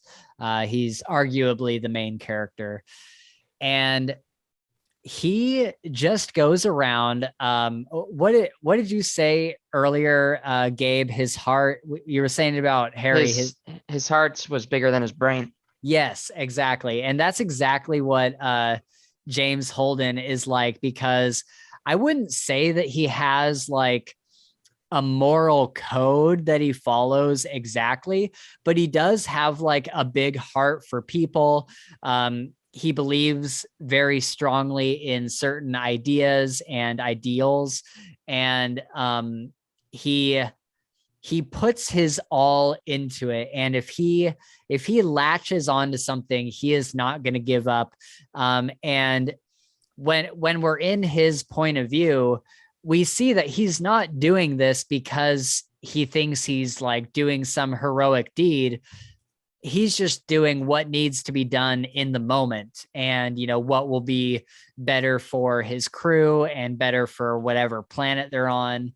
And it really does go over his head, like how big of like a hero he's becoming, until like, I think maybe like book 3 or something, there's like this whole crowd that's waiting for him outside his ship. And he's like, "How do you people even know who I am?" They're like, "Are you serious? Like, you've saved the world like 3 times." And so all of that just goes way, way over his head. And I just love how he's naive yet competent. He's very competent, but he just has no clue at the same time. Yeah. All right. It looks like Julian, you have Samwise Gamgee here. Do you want to talk about him? Mm-hmm. Yeah, that guy is arguably the true hero of the Lord of the Rings, right? He's the guy who got Frodo all the way there. He was so resolute the whole time, and he was, I think we talked about this earlier. I can't remember what character you were mentioning, but there's someone who, no matter all the change and crazy stuff they went through, was still pretty much the same person by the end of it. Like, they didn't lose their core. Like, Sam is still that shy little hobbit. He just happened to do these couple great things at the right time. And I think that's just so amazing. And then like the way the characters in the books in Lord of the Rings, they go back to the Shire, and Saruman has taken over the Shire there. That's like one of the big differences between the movies and books. Oh, interesting. And there's this great sequence there where you just see how much these guys have changed, but they're still hobbits, they're still back in Hobbiton. Yeah. And I thought Sam was just the perfect encapsulation of that whole story. And even in the movies, like you just see with a great performance from Sean Astin, just how awesome Sam is, because he's not super competent or huge and muscular or the smartest person, but he did the right thing at the right time and never gave up. That's awesome. For sure. All right, I'm going to see if I have any honorable mentions before I go into some more tweets from the community. Do you, Gabe, do you have anything you want to say about Andon? I honestly can't remember that much about him. Yeah, I was just going to say you should probably take that one because I need to do a reread. Because, I mean, the stuff that you have just in the notes, here, kind of unassuming, naive, and scared. He definitely is kind of an underdog story, right? Like he definitely grew up and went his own path and did this. But yeah, other than that, it's been a while. Yeah, for sure. I feel the same way. I do remember though that he's not like a super competent fighter. Like he's not super powerful in his own right. But he's very smart and he kind of outmaneuvers people politically, and he has a really big heart for people and kind of sticks to his morals, and he will not be swayed from what he believes is right. And so that's something I really liked about that character. All right, let's see what some people have said on Twitter. Let me know if you guys see any that you want to mention. I'm just going to bring up a couple and then we're going to move on to villains. So this one kind of deals with both. Thomas Howard Riley says, whether you love or hate them or love to hate them, I believe in one central paradigm. A hero isn't ever completely certain if what they are doing is the right thing. A villain is always completely, absolutely certain that no matter what, they are doing the right thing in their mind. And while that doesn't ring true for every single hero or villain that we know, it's certainly an argument of what makes a great villain or hero, I think. The Friends Talking Fantasy podcast says, for me, good villains and heroes are about nuance. My favorite heroes are someone else's villain, and my favorite villains are heroes of their own stories, kind of going along with what Thomas was saying. To me, bad villains are mustache twirling evil folks who are just evil for evil's sake, and bad heroes are paragons of moral virtue. Did you see any, Gabe? Yeah, I kind of see. This is from Bent Not Broken. A villain or hero who doesn't use every resource at their disposal and then some to accomplish their goals. I can let it slide as a learning experience once or twice, but a protagonist/antagonist that wins because of the other side's idiocy will kill a story for me. Ingenuity is everything. Yeah, that's a super good point.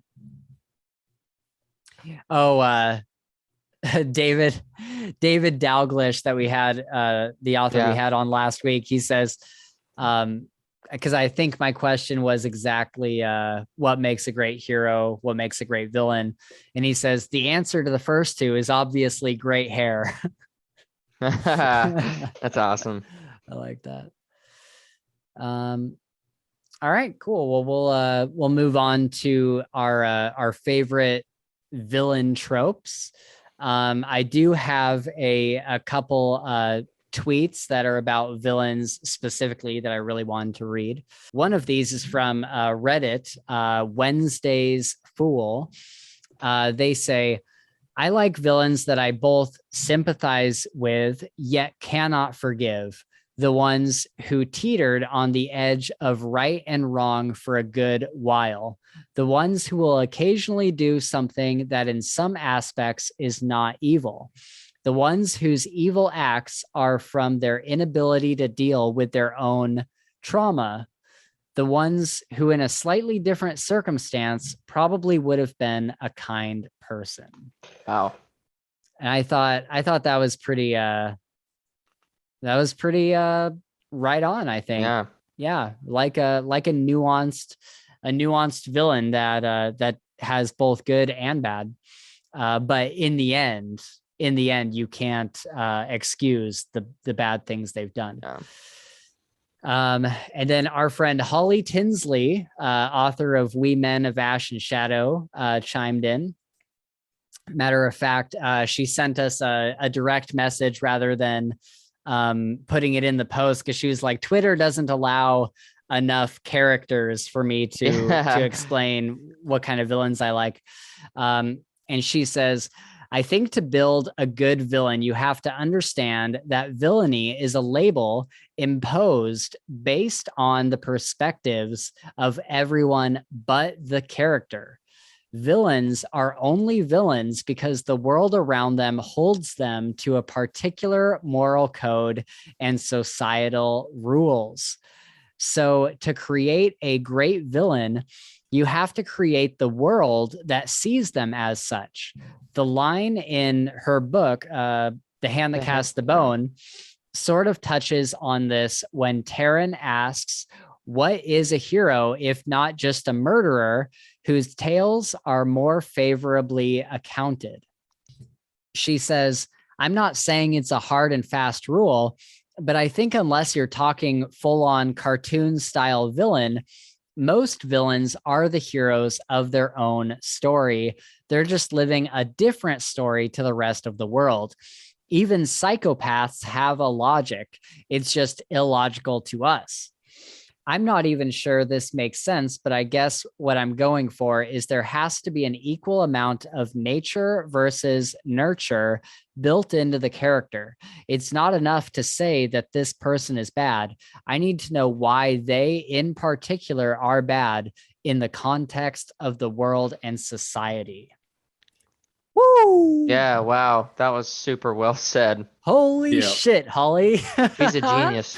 Yeah, that was so well said. And she's basically saying that it is possibly, it's partially the character that determines whether they're a villain, but it's also the world around them that will, depending on those rules of society that world has, they may or may not be a villain. There may be a fantasy world that you could build where murder is the norm, and it's not unusual for you to want somebody's home or to want somebody's wife or whatever and kill that person to take that, and that society would just see that as normal.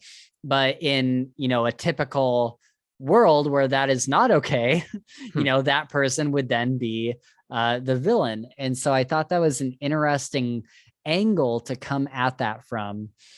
So what are some of your guys' favorite things that you look for when looking for a good villain to read? I think for me, it will be the antagonists that are very calculated, and they always seem to be just a little bit further ahead of the protagonist. And like, for instance, we read Shorefall. Proceedings Magnus is kind of this, crazy wizard guy. And every time the heroes of the story are thinking that they're getting maybe a jump on him or maybe a step ahead, he's already thought out exactly what they might do and how to counteract it. Right. And so there's that. Like Nicodemus Arcleon is another great instance of that, where he's very thoughtful in the sense of like so much experience. He knows how people react. Kind of same with Dar, whatever his name is. Yeah, Nicodemus has he's had so many years on the planet to kind of see how these things will shake out. All right, Julian, what makes a great villain for you? For me, it's when they show up in the story or on the page, they immediately make things more complicated and make me say like, oh shit, this person's here. Like, I don't like a villain that just shows up and they're there and you're like, okay, whatever. I like somebody, I want to feel the fear of God when these people get on a page, Yeah. especially in stories in fantasy and science fiction, when you can get away with a bit more extravagant or larger than life characters. I want to feel that. And like, yeah, in the Dresden Files, I think I responded to those sorts of characters when they were actually scary. Yeah. Like not even just in a monster sense, although I do love monsters as a trope, but somebody who just screams bad guy and he's going to totally screw up the story Yeah. going forward from now on. Yeah, you know when Nicodemus shows up at the beginning of the book, there's going to be some sort of backstabbing. There's going to be some sort of thing that we don't see coming at the end. Let's see. I've only seen the first two seasons of Game of Thrones, but I loved Joffrey as a villain. And, you know, I know we're not talking about characters specifically right now, but I say that to say that there's kind of this interesting trope of like privilege that makes somebody a villain. Like Joffrey is kind of raised in this very like high noble like royalty. And he's kind of given whatever he wants. And besides that, he's kind of got like this sadistic, psychopathic side to him. So when privilege, when you have more than enough opportunity to act out those desires, that makes a really good villain. Because if he was just like some random like commoner and he happened to be like a psychopath or something, or a sociopath, he probably wouldn't get very far. But since he's in like this high ranking family that has so much power already, and then he gets handed, you know, he just gets handed everything. He has handed all this privilege, all this. He has so many ways of enacting his violent nature. And that is absolutely scary. And he's just one of those villains you just love to hate. And I don't know if Marcone kind of falls into that same trope, I guess. It's not really like privilege for him. Like he kind of worked his way up the ranks, but he does have, he's gotten himself into a position where there's like very few people above him. Like he's like, I'm sure he's bribed like FBI and like all sorts of like he has so many connections all over the world and all over the supernatural world that really whatever he wants done, he can get done. And so if he decides that he's having a bad day and wants to burn everything, he is certainly in a position to make that happen. And I think that is what makes him really scary. So this is kind of a two-sided coin, and I'll talk about it more when we get into our least favorite tropes. But I kind of like the villain that you just don't see coming. You know, it's you like the whole book, you don't really know who the villain is. And then at the very end, like you find out who's been behind everything the whole time. And it's just like this big twist. And you're like, what? That was that guy. And like, when it's pulled off correctly, it is one of the best twists that you can do. And, you know, I not going to spoil anything, but I'm referencing the first book in the Night Angel trilogy. I think we all know who we're talking about here. But yeah, this can also be done really, really poorly. And I guess I'll just get into it real quick. The way that it can be done really poorly is for kind of the same reasons why it can be good, like not seeing the villain for the whole book and then them just coming out at the end. And it's like, oh, it's this guy who's the bad guy behind everything. And it really comes down to like how satisfying of a reveal it is. It really has to be something that's set up earlier in the story. I've certainly read books before that the main bad guy, you don't even really meet them until the end. And I think for this twist to be pulled off well, they have to be somebody that you already kind of know exists. And a great example of this, I think, is I don't know if you guys saw the new James Bond movie, with the new Daniel Craig James Bond movie.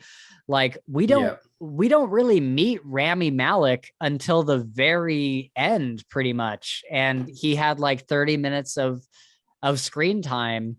And so by the time we get to him, I'm like, okay, well, I don't really care about this villain. Like James Bond is going to shoot him or whatever. And, he's, James Bond will win at the end. Yeah. But I think that Rami Malek should have been introduced like way, way earlier in the movie because he's one of my favorite actors. But he just didn't have a lot of screen time. And, like I just said, I got to the end of the movie and just really didn't care about him. That's funny you bring that up, because I was going to bring up that exact example for one of the tropes that I don't like about villains. Oh, interesting. But I'll save that for a bit later. Okay, for sure. All right. Any other favorite things you like to see with villains? Yes, sometimes it's fun, and I think the presentation can be 50-50 on something like this, but kind of the villains that are like a force of nature, right? Like so extremely like overpoweringly evil and powerful and like this and that. And I don't have a lot of good Mab. Yeah. Oh yeah. Mab's perfect. Yeah. Mab's exactly. a good one. And stuff like that is always kind of a cool, like, kind of like they're untouchable, right? Yeah. Like there's nobody that can really do anything to them. And so puts an interesting spin on these stories when you have beings that are like that. 100%. Yeah, that's a really great one to bring up, because I really do like those villains.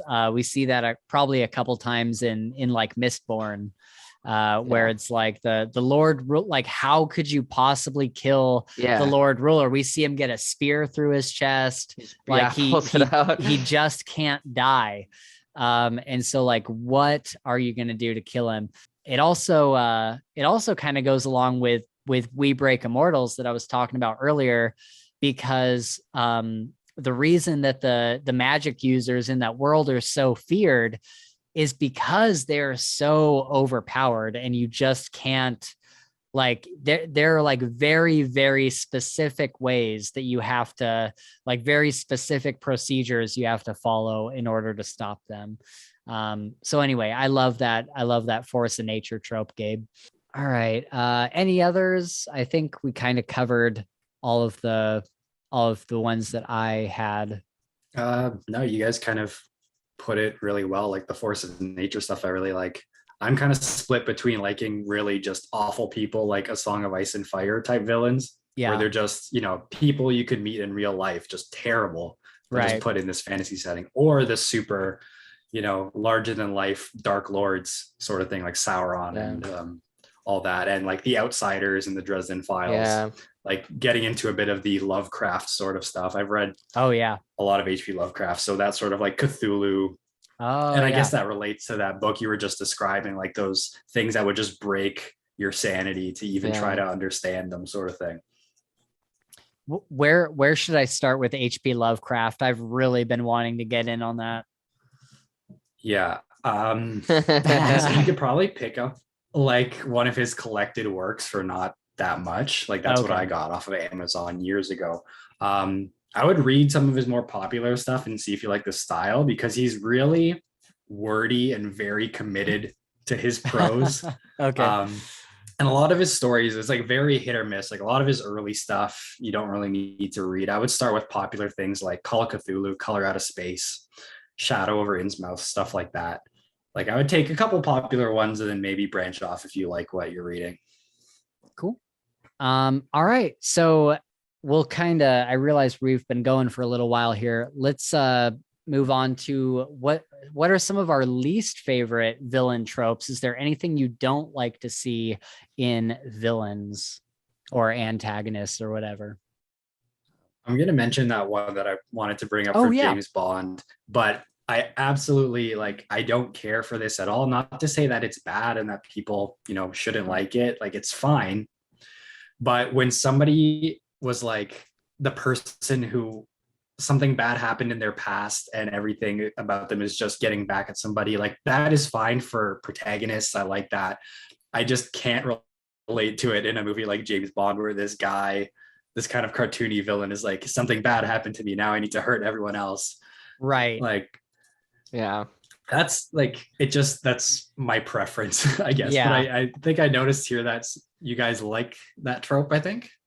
I just kind of threw it in there as like a common trope. Mhm. I didn't really think about whether it's good or bad. Are you talking about the villain that's been hurt in the past and thus becomes the herder? Yeah. Yeah, I don't When I was know. watching James Bond, I was like, oh, okay, like we've seen this. Yeah, I think that it can be done well, but it can also be done poorly. I'm trying to think of an example that has a good villain backstory like that. But yeah, no, I can totally see why that would be a super annoying trope where it's just like, all right, like we get it. You've been hurt and like you got bullied and now you're the bully, right? Yeah. And the other one I wanted to mention that doesn't, like, when it comes up in fiction, doesn't really work for me. And this is something that happened a lot in the first 3 Wheel of Time books. It's definitely improved on it since then, but like incompetent bad guys. My heroes can be incompetent or competent, but I really like the antagonist to know what they're doing.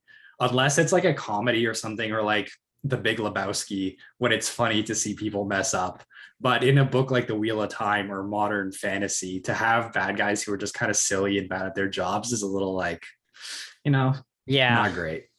Yeah, I definitely like my villains to be one step ahead, always kind of wondering what they're gonna do next.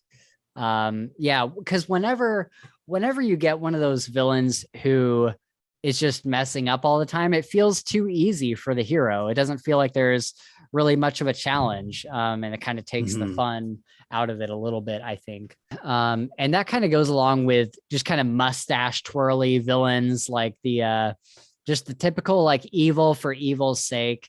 I know that everybody says this, but I really do love the villains, and we're going to get into a couple of them where they could arguably be the good guys. Like they could, like if you looked at them in a slightly different light, they could be the good guys. Or at the very least, I want to be able to understand the direct motives that got a villain to where it is. Like that book I was talking about earlier, Carry and Comfort.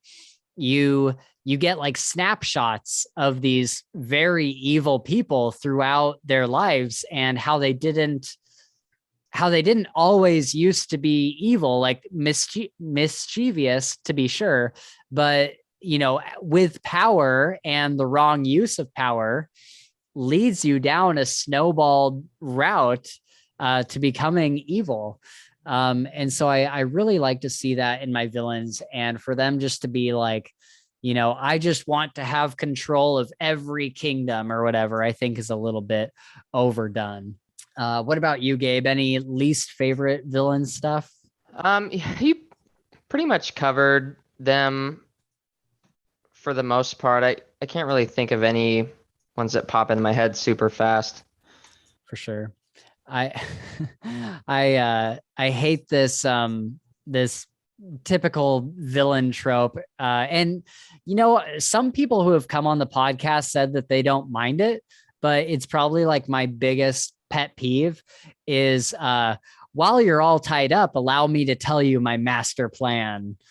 And it's just like, all right, like, wouldn't you, if you had the opportunity to kill the hero that's been thwarting you this entire time, wouldn't you just put a bullet or an arrow in their brain like right away? Like, why would you waste any time? Like, while we wait for your death sentence, let me tell you everything that I've planned up to this point so that in the next few chapters, you know exactly what I'm doing and can easily thwart it.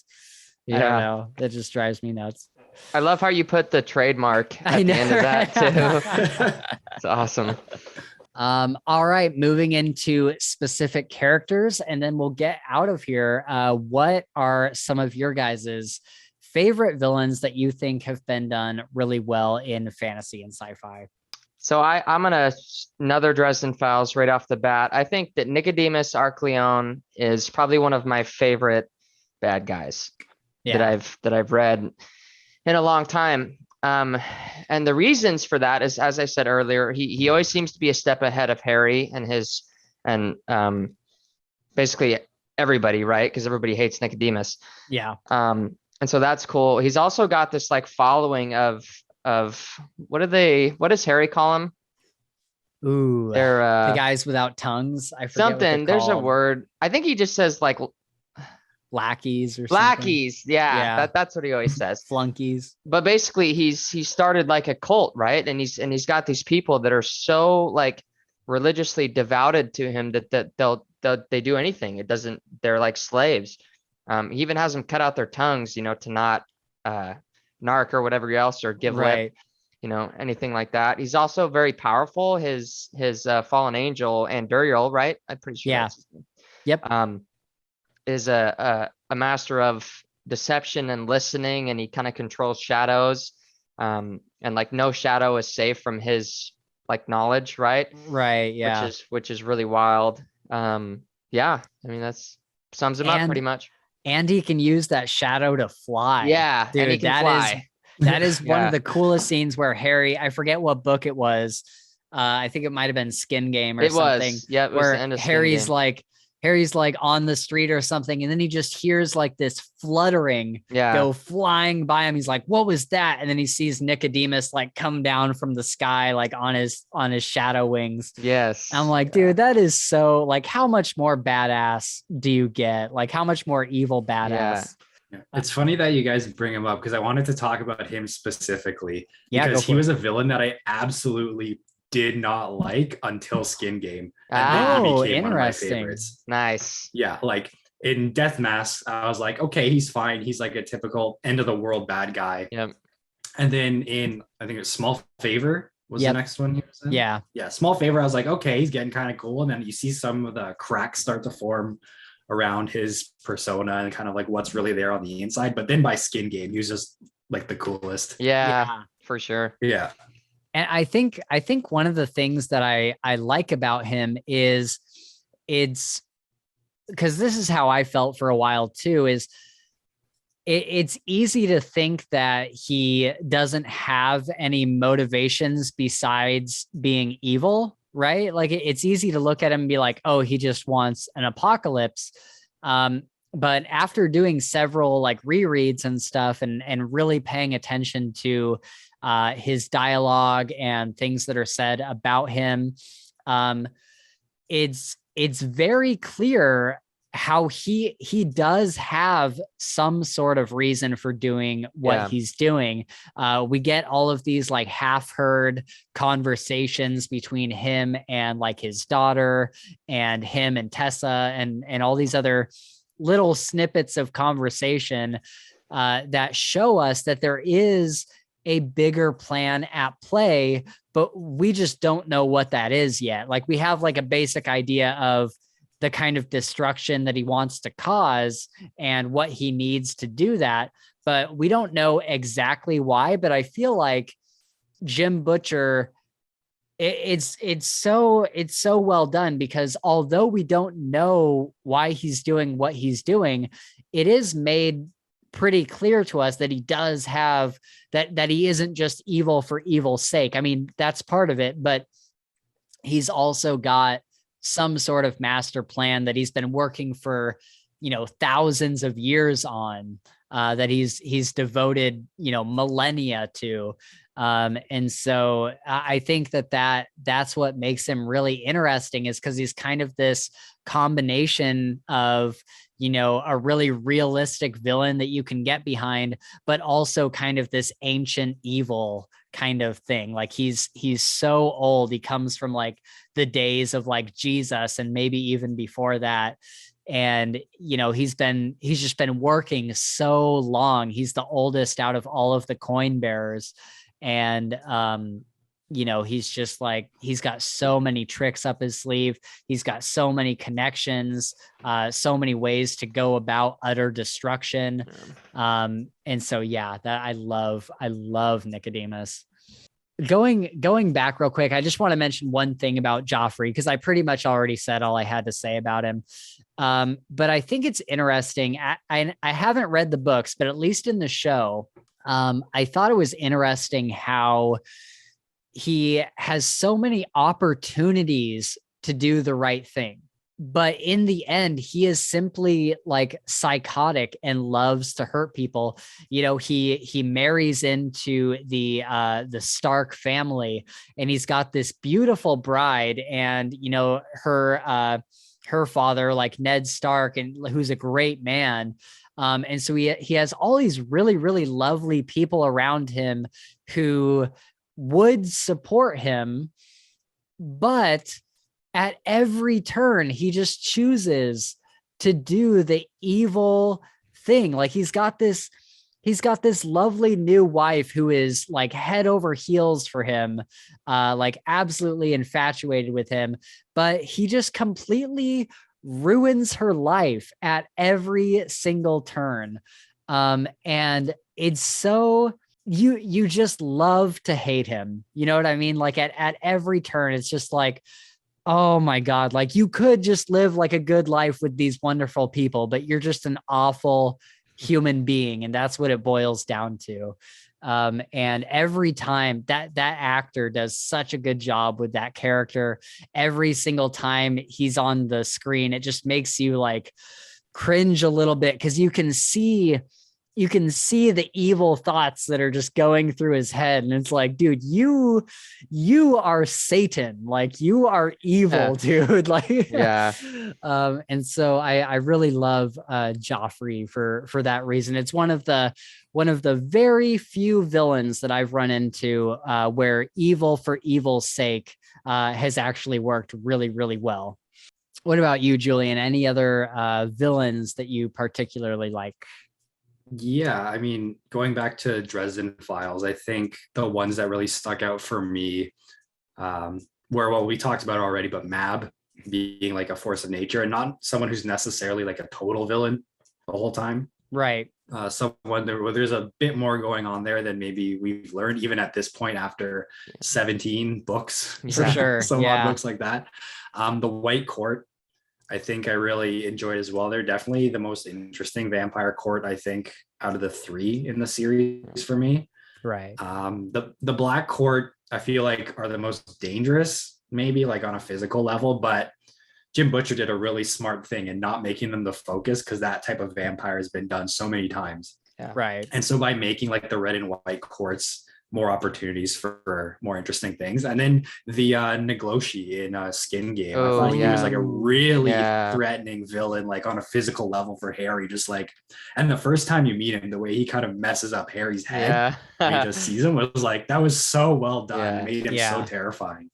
100%. The Nagloshi is absolutely terrifying. Yeah. He causes so much chaos in the beginning of Turncoat, I think, right? and Harry kind of like sees him with his sight. I don't think he soul gazes him, but he turns on his sight and he sees this monster, and just the absolute like putrid evil that is this thing. And yeah, he is such a, or it doesn't just boil down to one Nagloshi. I mean, I guess there's a bunch of them, but yeah, they are absolutely terrifying. And like you said, on a physical level, like they're just damn hard to kill. Like they're just super hard to kill. Yeah, great villain. I got another one. Yeah, that kind of was going along with the psychotic nature of Joffrey you were just talking about, and that is Scythe Goddard, the Arc of a Scythe series. He's one of my, I remember reading this series, I would either call Spencer or whatever else, and I would tell him like how much I viscerally hated this character. Yeah. I mean, it was like so strong, you know, like there's rarely a time where I read a book where I very much internally like despise this character so much, which makes him a great bad guy, you know, like you know, is super good. He's insane. He loves to kill. You know, he's part of this group of scythes, basically. Have you read the Scythe series, Julian? No. Nope. Yeah, so it's set in the future where world has basically conquered death, right? So everybody's pretty much immortal due to technology, and so to buffer the population growth, they started this sect of people called scythes, and basically scythes are the only group of people on the planet that can take life, and so that's what they do. They take life to keep the population down. And within this sect, there's what's called the old guard scythes, which are like the scythes that are, you know, good, I guess. And then they kill people in a humane way. Yeah, more of a humane. And they do it like statistically, like where, you know, they do their research and see like, you know, this woman may have got cancer at 60 years old or whatever else, you know. It's still kind of dark, but and then there's the other ones that just love murdering, and that's Scythe Goddard. And he does everything in his power to like utterly like destroy the old guard size and to start this like world where just he can murder everybody. Yeah. I don't know if that was, you probably have more. That wasn't a very good explanation, but well, he loves like so he's a psychopath. He gains some sort of like inner peace or inner relief from killing people. And he likes to do it in like a mass murder situation. And so like what a normal scythe would do is they'd either, you know, go to somebody's house and say, hey, like, if we were living in the mortal age, someone who's been around for as long as you have, or somebody that drives this kind of car would usually die around this time. And so we've selected you for gleaning. And that can be a lethal injection or a quick, you know, knife kill or a gunshot or whatever. They kill these people, but it's never like out of malice or any sort of like, they don't enjoy killing. Yeah. And so Scythe Goddard, he's like a psychopath. And so I think the first scene that we see with him is he's got his group, these people that he's kind of like brainwashed into thinking like him. And he basically believes that he is a god and that he should be able to kill whoever he wants, whenever he wants. And so the group of them go onto a plane and they like kill everybody on the plane, send it all down in flames, and then probably just like parachute out of there. And so they do these huge, like they do it in like malls and churches and all this stuff. And Goddard is also, he has prejudices against like different races and like different religions and stuff. He wants to like wipe all them out to make like the perfect kind of humanity that he sees in his head. And so it goes back to a lot of like classically evil things. And like Gabe said, every single page that he's on, every single thing he says just makes your skin crawl. And the way, because we get into his head a little bit, and the way that he like genuinely thinks about the world is super like disturbing and just pure evil. And so, yeah, it is also one of those few situations where having like a pure evil villain actually worked out in this situation. Yeah. And the guy that does his voice on the audiobook, oh my God, it just makes your skin crawl. Yeah. A villain that I want to talk about real quick is the from the Lightbringer series, and this is the Color White Prince. And basically, in this series, you know, various people can use magic based on whatever color their eyes are. And so, if somebody has blue eyes, they can draft in like blue light and use it as magic. And so, if you do that enough, if you do that too much, then you can break your iris. It's called breaking the halo. And supposedly, once you break the halo, then you start to like go insane. And so the Color White Prince is this guy who has broken the halo, and he is leading a rebellion against the against the people who haven't broken their halo. And so for a long time, we think that he's kind of this like, not terrorist group, but like kind of just like rebellion that's bad. They're in the wrong insurrection kind of thing. And then we learn in the first book somewhere that, and I still don't fully know the answer to this because I haven't gotten super far in the series, but it's kind of alluded to that breaking the halo isn't the end of your magic using. Like, it doesn't necessarily make you go insane, because the Color White Prince has long broken his halo and he is a perfectly rational person. And so it's interesting to see, for most of the book, we get it from the other side, being told all of this stuff about the Color White Prince, and how evil he is and how mad and crazy he is. And then somebody meets him and they're like, oh, this really isn't that bad. And he does go about his insurrection in, psychotic ways. There's a scene where he takes people from the city and he puts them in a catapult and he just flings them at the walls of the city and they just like splat against the wall. And so he does like really like evil stuff like that.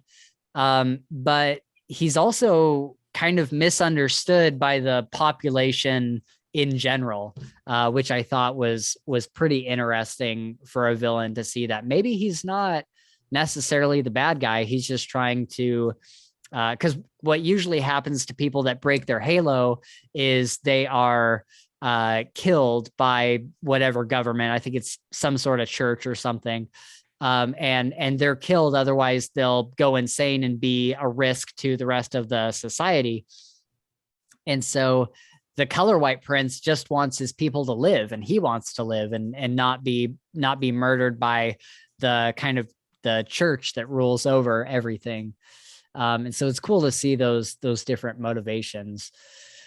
The last one I want to talk about before our big ender here is Taryn Learsack from We Men of Ash and Shadow. And this is a really interesting character because he's kind of like Joffrey in the way where he is psychotic. Like he enjoys killing people. He wants to, cause harm and stuff.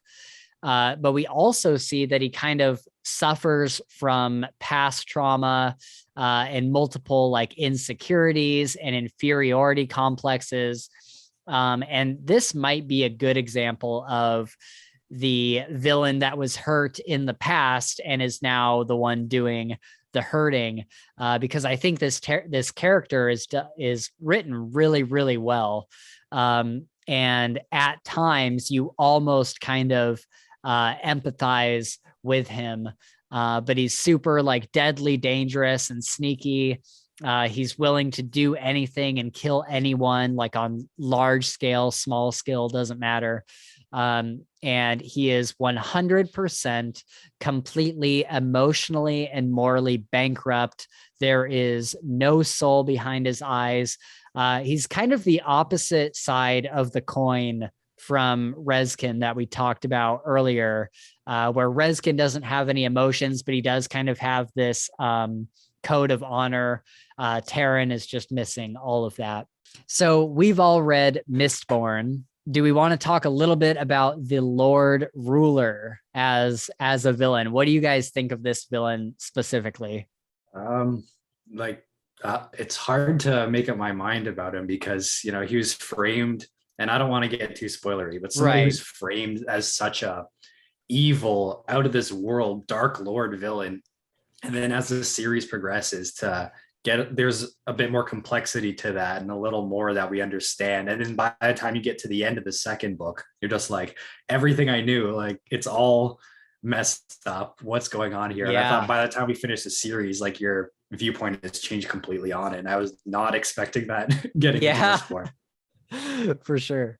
It's certainly interesting because we do get scenes of him doing bad stuff. I mean, even, he has this prejudice against the ska, the common people, rather than the nobles.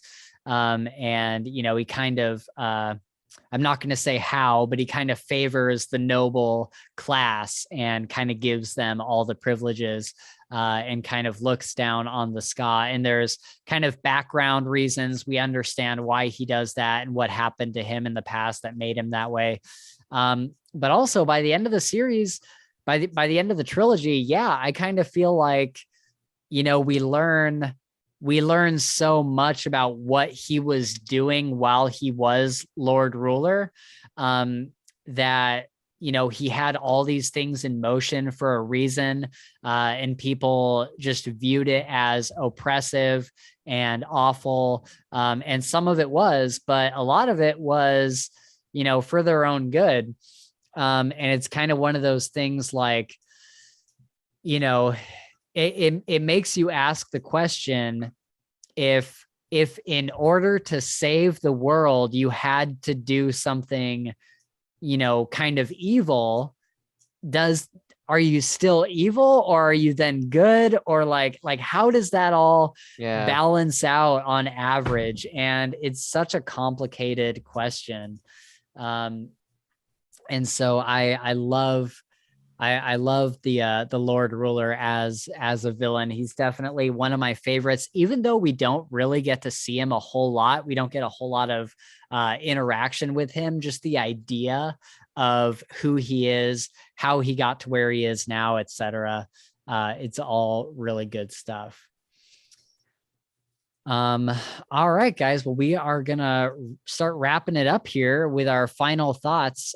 First question: what is the single most important aspect of a villain and hero, if you had to boil it down to one thing that makes them stand out for you? So if you're looking through a huge list of fantasy books and you have to choose like one aspect of a hero, one aspect of a villain that you really want to read about, what would that be? For the villain, for me, it would probably be like still having a semblance of humanity, like, a villain that's still somewhere in there, can be redeemed. Yeah, can be redeemed. Exactly. Or can differentiate between, what is, bad and good, basically, even though, they're still like doing bad things, but just having that, and yeah, you never know, they could redeem themselves. So we'll see. Yeah. And then hero, I feel like this one's harder for me, but I would probably say honor. I think. Yeah. Like some sort of like moral code or some sort of honor that they live their life by. Pretty much like all of the above, like respect, just things like that, like something that I guess you would, you see a hero, the good guy that would, kind of embody that. So yeah, I know that's super vague, but sure. Yeah. Okay. Julian?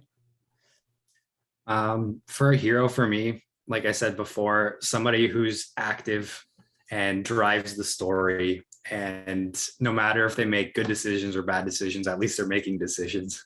Yeah.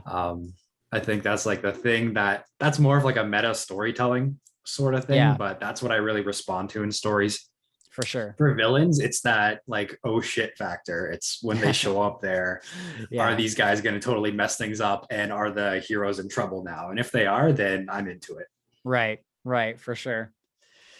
I think what it comes down to for me, for villains, I definitely like psychotic and dangerous. I definitely like to know like how they got that way. As much backstory as we can possibly get on the villain is usually what I'm into, because that's usually my number one question is how did they get there? And like with King Killer, the Chandrian, like I want to know, like, how did they get to be where they are now? Like, how are they, like, why does everybody think that they are so evil? And then for a hero, let's see, what does that boil down to? Definitely morally gray. I like them to, I guess pretty much everything that I said, like with Aaron earlier, is just that, like, I really hate like this blind loyalty kind of thing. Like, oh, I'm saving the kingdom, or I'm working for the king, or my goal is to like, I am loyal to this country or this person. I like a protagonist who has their own motivation that is original and not tied to like, oh, I really want to protect this other person, or I really want to, I'm trying to achieve this goal for the kingdom or whatever. And so I like Locke Lamora from Liza Locke Lamora is a great one, because his whole motive is completely selfish. Like he doesn't, like he steals, he's like a renowned thief, and he doesn't do it because he gives money back to the poor. He doesn't do it because he needs money. He simply does it because he thinks it's fun and it pleases him to steal from the rich and the nobles of society. And then along in the story, he does heroic things and he saves the day and whatnot. But his driving motivation is very self-serving. And so I like characters that feel real in that way, because most people in the world are, when it really boils down to their foundational motivations, like most people are just trying to survive and get by. And so I love a hero that's trying to do the same thing. So then either out of the ones that we mentioned or any other ones, what is your favorite villain of all time? What is your favorite hero of all time when it boils down to one character?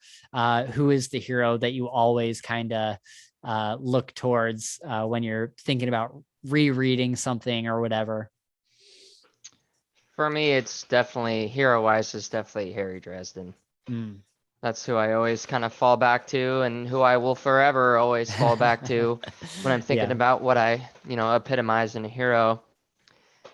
And then, man, for villain, I'm just going to go off the villain that I think I enjoyed the most, which was Nicodemus, Arcleon. Yeah, so, I mean, I'm just staying real tight-knit in the Dresden family. Right on. All right. Good place to be. Yep. For me, for hero, the one I always go to, and this is like my non-fantasy answer, is Superman. He's been cool. Like my favorite superhero my entire life. Like I was obsessed with him, and I used to read so many comics back when I was still in school. I kind of fell off of them growing up, but he was always like the big one for me. But relevant to fantasy literature, it's got to be Aragorn. 100%.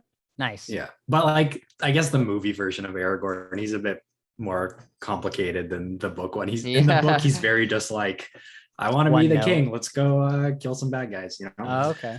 But yeah. And then for villain, it's probably got to be Gollum. Oh, interesting. Yeah. He's scary, creepy, shows up and freaks you out, but he's also got this extremely human core to him that makes him like really compelling for me in both versions of him, book and movie. Okay, cool. Right on. I think so. My favorite protagonists of the year so far have been Aaron and Darrow. But long term, I think it really boils down to either Quoth or Rezkin for favorite hero. And I think that I'm going to go with Rezkin just because Quoth, he is a fantastic character, but there are so many things that just make him like aggravating at the same time. Whereas Rezkin definitely has made like bad decisions and stuff, but he's always on top of it. He always knows what's coming next. He always knows what to do next. He's always kind of got some sort of plan to take care of everything and to protect his people that he kind of accumulates throughout the 4 books so far. And also just the fact that he's so skilled, but he also has these really random like flaws. And I really like that. And just the way that he kind of lives by his honor, his kind of code of morals, I guess. is really interesting because he himself doesn't have any, but he kind of has like this list of things that he kind of abides by. And so I think that that's really interesting and unique the way that Kel Cade pulled that off. And so I think my favorite hero is probably Rezkin. Favorite villain, I think I was gonna pick Nicodemus. I'm gonna go with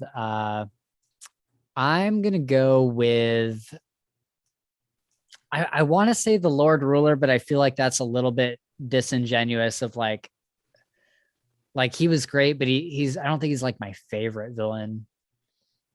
Maybe Marcone. I think Marcone is probably one of my more favorite villains, simply because he's got so many layers to him and he's so dangerous, especially after Battleground. Yeah. And you know, he can actually like cause like a ton of harm to people, but at his center, he's got a side of him. No, he definitely is my favorite villain because this is what I really look for in villains, is having this side to them that makes them real people. And Marcone has this side to him where you can see exactly how he got to where he is, even if he made bad decisions. He certainly has some good qualities about him, and how he teams up with Dresden and often helps Dresden in these bigger battles.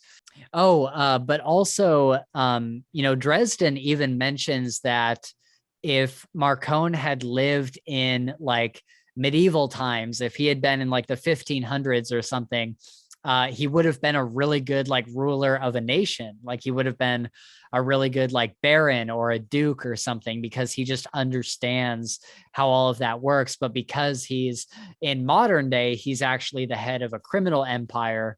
But if he was born any other time, he probably wouldn't be. He would be more held in high esteem for the things that he can do. And so that is exactly the kind of depth that I look for in a villain. And I really appreciate his character for that. All right, guys. Well, thank you for hanging in there. This went definitely longer than I thought it would, but it was a fantastic time. Thank you guys for joining me. Yeah. All right, everyone. That is going to wrap us up there. Thank you so much for hanging out with us. What are your favorite hero and villain tropes? What are your least favorite? Let us know down in the comments below, and be sure to tune in to Julian's channel, Between the Lines. I'll have his YouTube and Twitter linked down below. Don't forget to caress those sweet, sweet like and subscribe buttons and all that good stuff. We'll see you on the next episode, which will be, I think, an interview with Thomas Howard Riley, author of We Break Immortals. And hopefully Gabe will be wearing that dress if we hit the required subscriber count. So where was I in this whole conversation? I don't know. It's just something that's happening. Oh, okay. All right. So definitely tune in to find out. All right, we'll see you on the next one. And until next time, the Chandrian are the good guys, and I'll keep believing that until Patrick Rothfuss writes it otherwise. Goodbye.